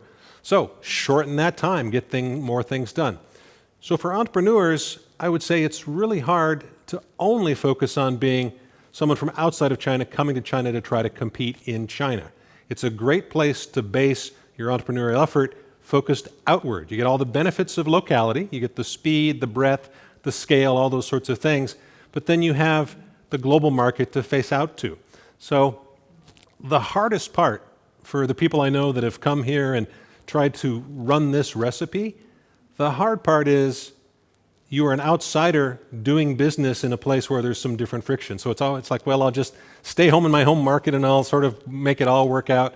And I think that was the second thing we heard about founders. That was one of the other things from the keynote speaker. As a founder, you need to grow yourself. So you come to China, when I came 11 years ago, my skill set, I've learned a lot of new things quickly. I have resources, I have a large community. Yangpu, which Jane earlier introduced, they showed a little video about Shanghai. Shanghai's, they call it the magical city. It's amazing what I can find in Shanghai and get done in Shanghai. I need 10 software engineers for next week. Boom, done. Large market. And there's a piece that goes without saying, is the government is very focused on business success. So having the government be your helper rather than your hindrance really makes it great. So as an entrepreneur, it's not all good. There's some frictions. Internet is a challenge across the global Chinese internet versus global internet. There's some challenges there which cause some friction. But if you can focus your efforts, find your partners, many cities in China want to help you be successful. So just as Yangpu wants people to be successful, they will push you, and anything that fails then becomes your fault. It's like, well, I guess I needed to sleep too much. Well, if I just stayed awake 24 hours a day instead of 20 hours a day, I could get more done. So that's the excitement of China. You get stuff done, you get results, you grow your market, you grow your business, but you have to keep up with it. You can't let it get away because there are lots of competitors that will copy you here in China or globally. So for the projects that we saw today, there were a number of things. There were some software-based. I mentioned IP. I asked some of those questions. So to have a successful business running out of China, serving the globe, you have to have a global mindset, solve technology problems, leverage what you can. I'm constantly using technology to make my life more productive. So all these people that have apps to help people shop or help them with their crops, as an entrepreneur, you need a whole suite of things, and China is a great place for that. So, like I said, if we had a long conversation over with some drinks and some food, we could talk for a long time. But in general, I would say I know pluses and minuses. I think the pluses are actually much stronger than the minuses. So if you're trying to start any business, you want to have effective cost. China is effective cost. You can live in Shanghai actually surprisingly cheaply. Fast, broad, all sorts of resources. Those are all pluses. Some of the frictions are minuses. So if you have a team in your home market, Uganda or Ghana or somewhere, and then maybe a development team, or if you're making machinery that needs to be part of your business, source some of that from China working with your global team. So entrepreneurship in China needs to be globally focused if you really want to be successful. So I'll leave it there and throw it back to you. Thank you so much. Thank you so much, David. Entrepreneurs, I hope you're making note of that. I've learned a lot. Thank you so much for all that insight, David, because it's always great to have someone that has lived there as an entrepreneur, has experienced it firsthand. So when it comes from you, it really means so much more for our entrepreneurs. So I'm hoping they are taking their notes for everyone that's watching as well that wants to venture into China as an entrepreneur. All right, I'm very conscious about time, but I don't want to miss a couple of questions that we have left. So Arielle and Shila, I'll go to you. Shila, you can start.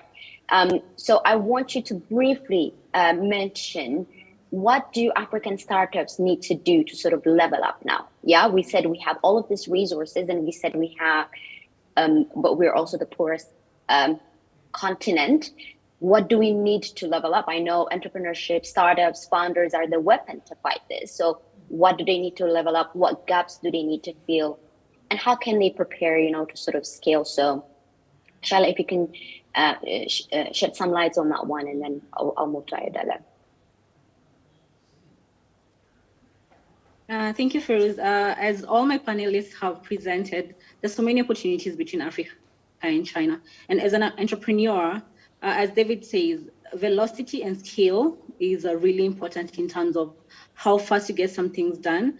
And those are the things and the kind of partnership or intentional engagements that we can have with our Chinese counterparts to take advantage to make things move faster for us. So I feel as Africans, sometimes we shy away from some of these discussions, but these discussions are important for us to go to the next level. So I will encourage my entrepreneurs to continue looking for those opportunities. If you have organizations that can introduce you to counterparts from Asia, or where you can save more, because we're looking at saving more money and making more profits, and doing things faster, that will be beneficial for all of us.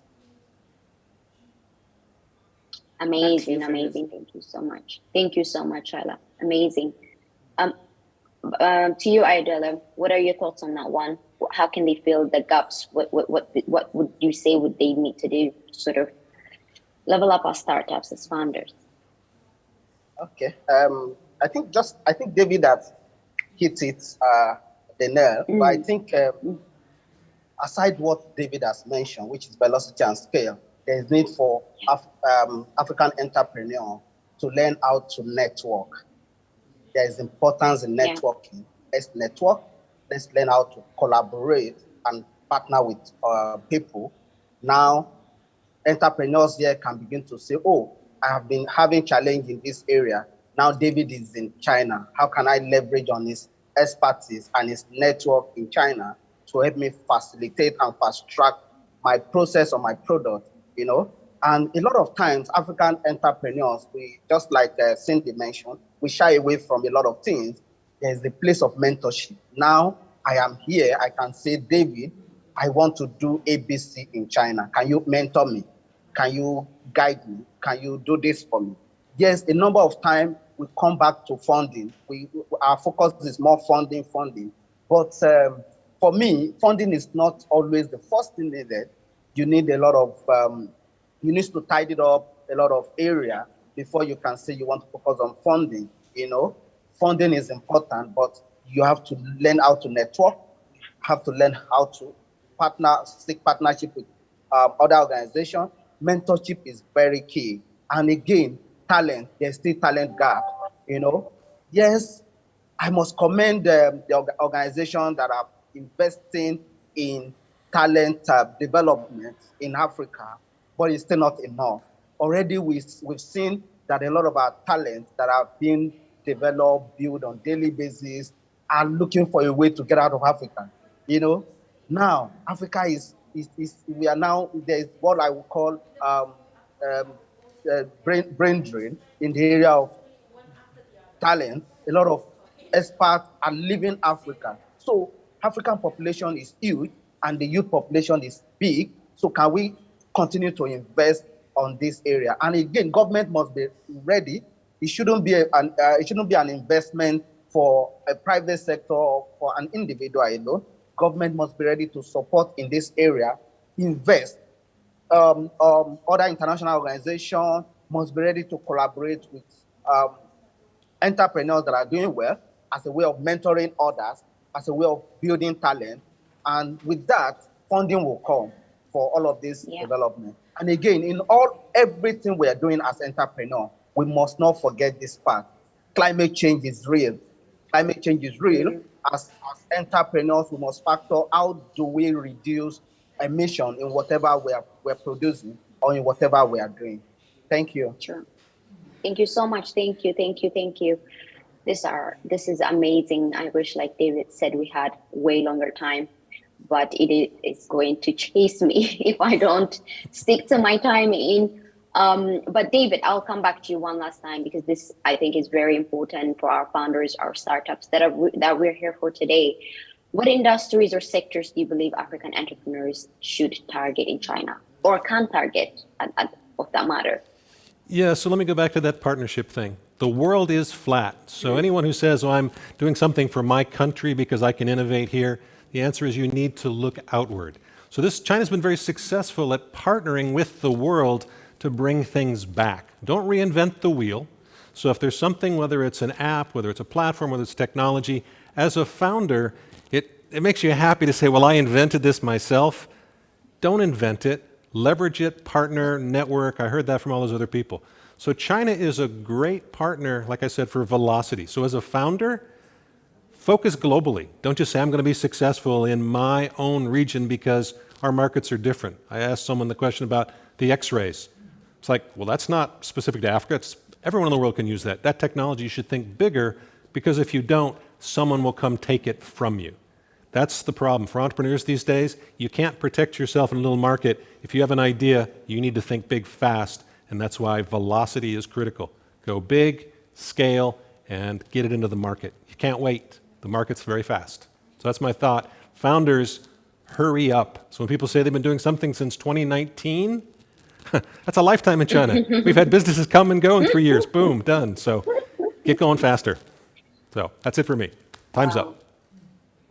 Thank you so much, David. Well, you've heard it, founders, you've heard it, velocity, scaling, leveraging of all the resources that you have in Africa and in China. So don't go just looking for funding, but look for mentorship opportunities, collaborations, partnerships. These are amazing wisdom. And thank you all for your insights. We're honored to really have such wealth of experience and also diverse background from different backgrounds, and you came here today, and you've, even if it is very short amount of time, you've really been beneficial to our founders. So before we sort of wrap it up, I would like to give you an opportunity to share what is called the parting shots for the day. So like one last sentence, if you would say one thing to the founders, to the entrepreneurs out there in Africa that are watching as well, not only competing today, what would it be? I will start with you, Arielle, then I'll go to Shyla, and then I will go to David. If you can mute, I don't know who is on the top. Someone is unmuted.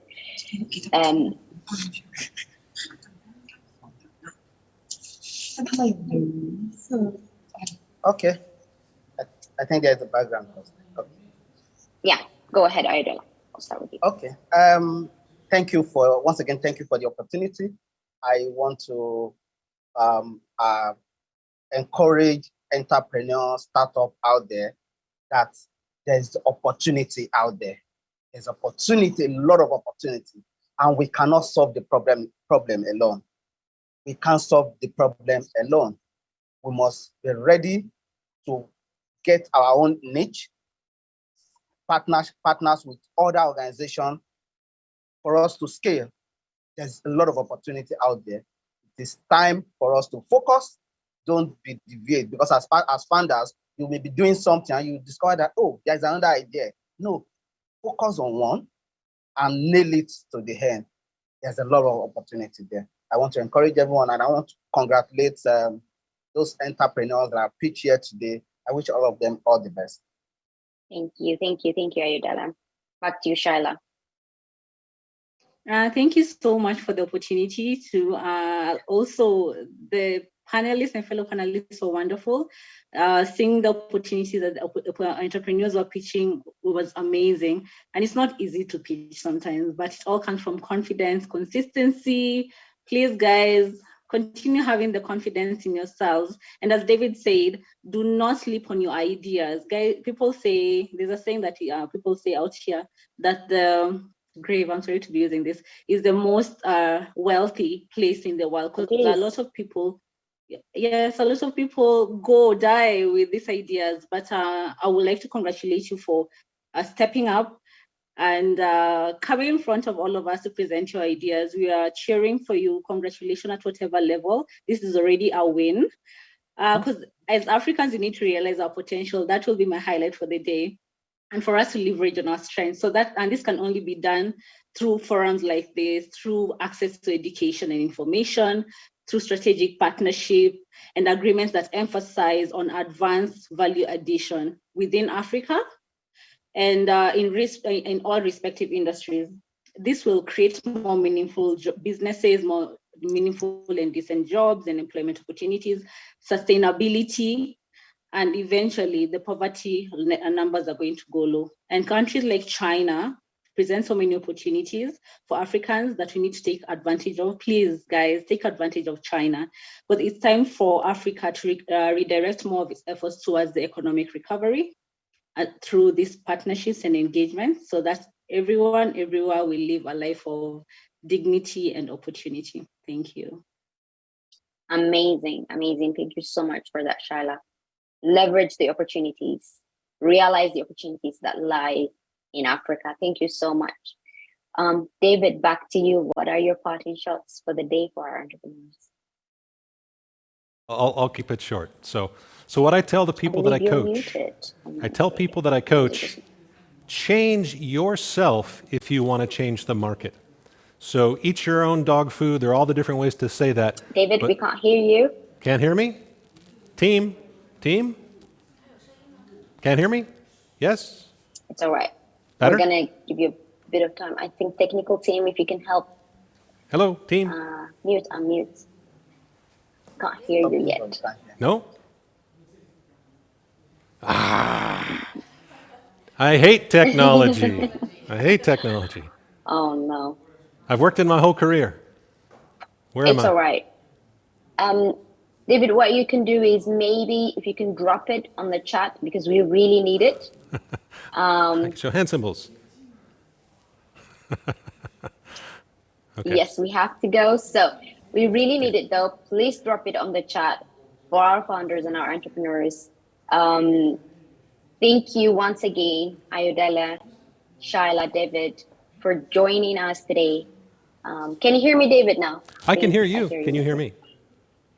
Okay, we can hear you now. Okay, all right. So I'll go fast because we're over time, right? Okay, so what I said was to be an entrepreneur, you have to change yourself before you change the market.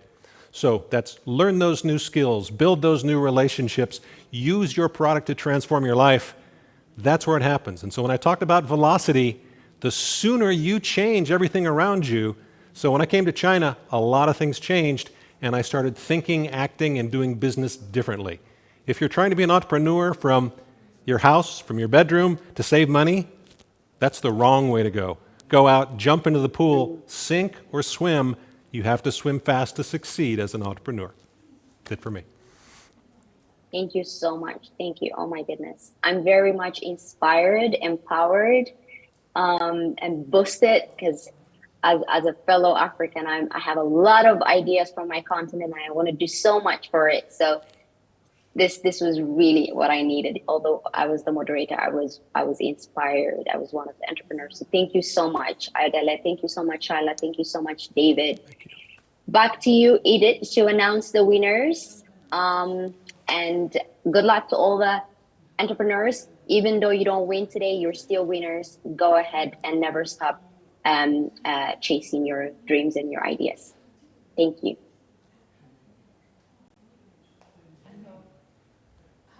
Thank you, Ferouz. Over to you, Jane. Thank you. In China to do the announcement. Thank you so much.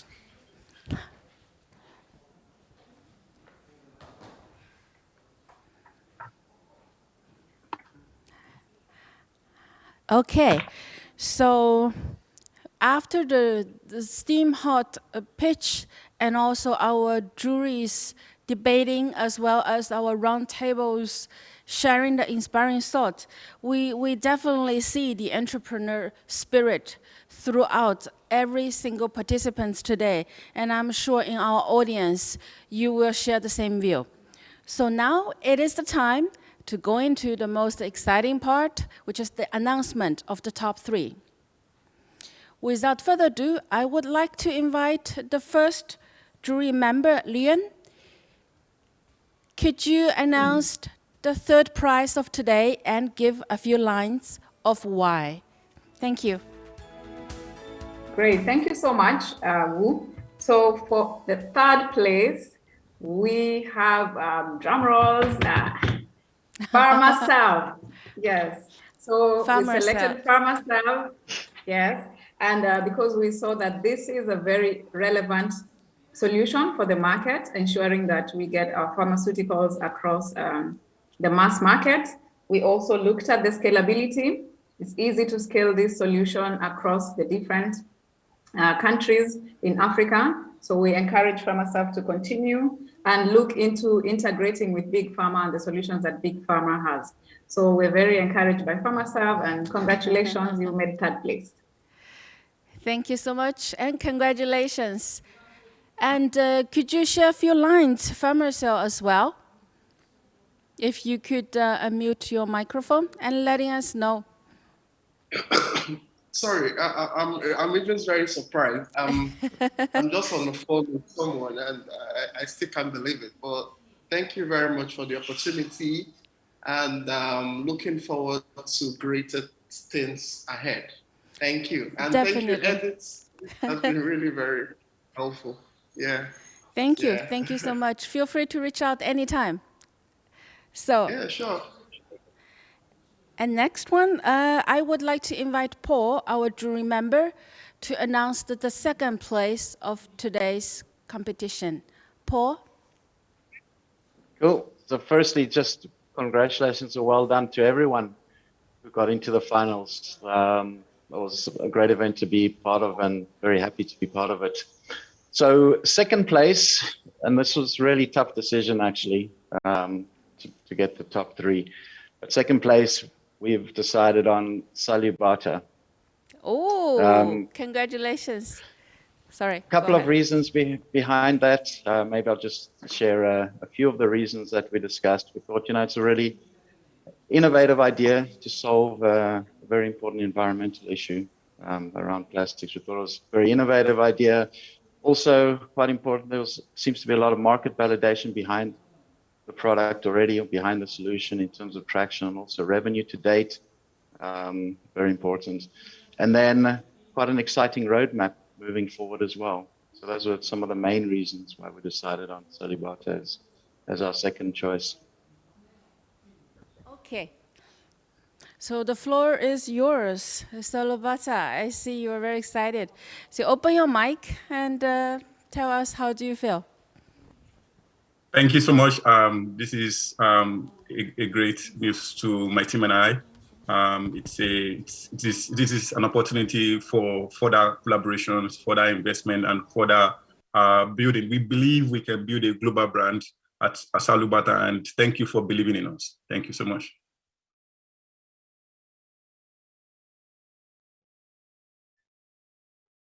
So, and now we are going to the first place. Right. So finally, the champion. We think the champion did a good job to address perhaps the most important sector in the continent. Really have the chance to empowering the community financially, and to a larger scale, perhaps even secure the food security in the continent. And long-term wise, we also see the potential for scalabilities, and also the potential to build up ecosystem with related to be partners. So ladies and gentlemen, the championship goes to CropFix. Wow, CropFix. Congratulations, CropFix. Are you online?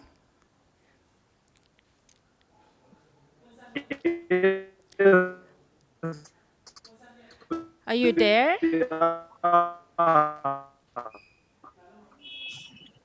Zimbabwe's connection, Jane, I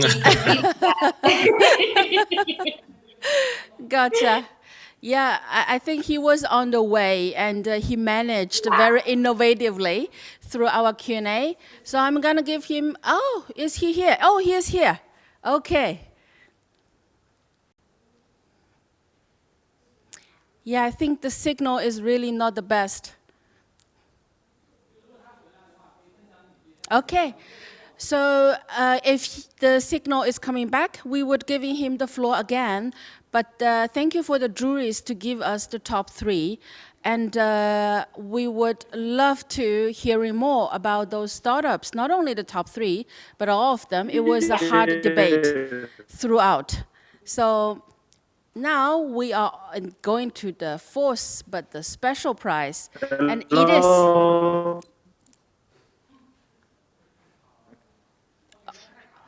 Oh, I think Crop Fix is online, but the signal is not good. Yeah, I think they need to mute him. But thank you so much, Jane, for this. For the online voting, I would love to thank our virtual audience. We had more than 500 people join, which I think is amazing. And we have received over 100 votes on the link. And I am proud to announce that the public voting winner is none other than Justine from Ishara. Congratulations, Justine.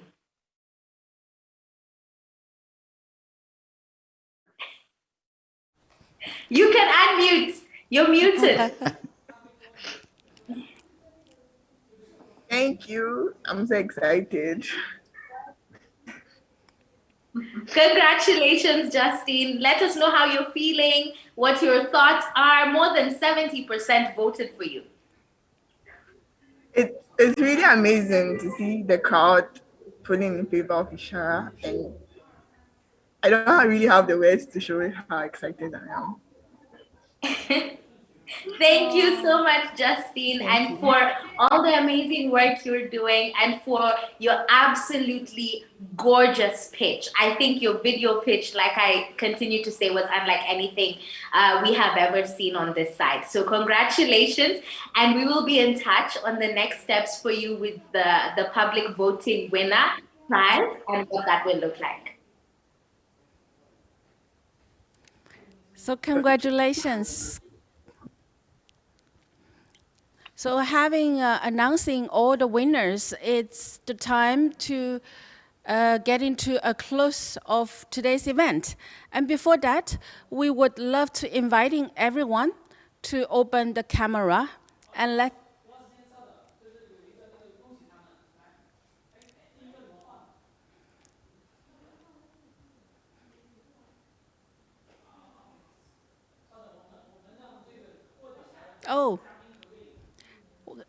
we have one more steps before, which is all the winning team gonna have a group photo first.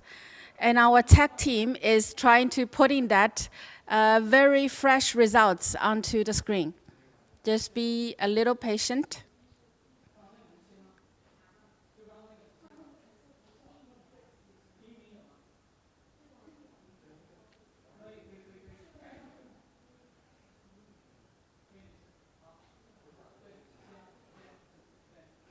Here we are.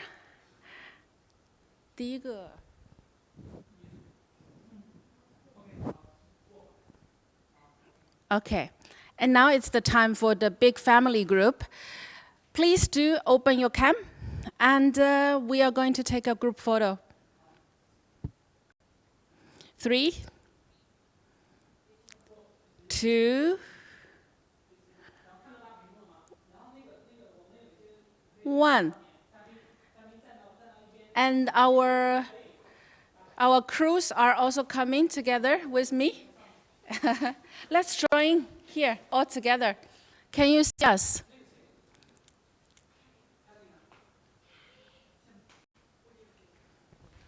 Okay, we need to squeeze a little bit here.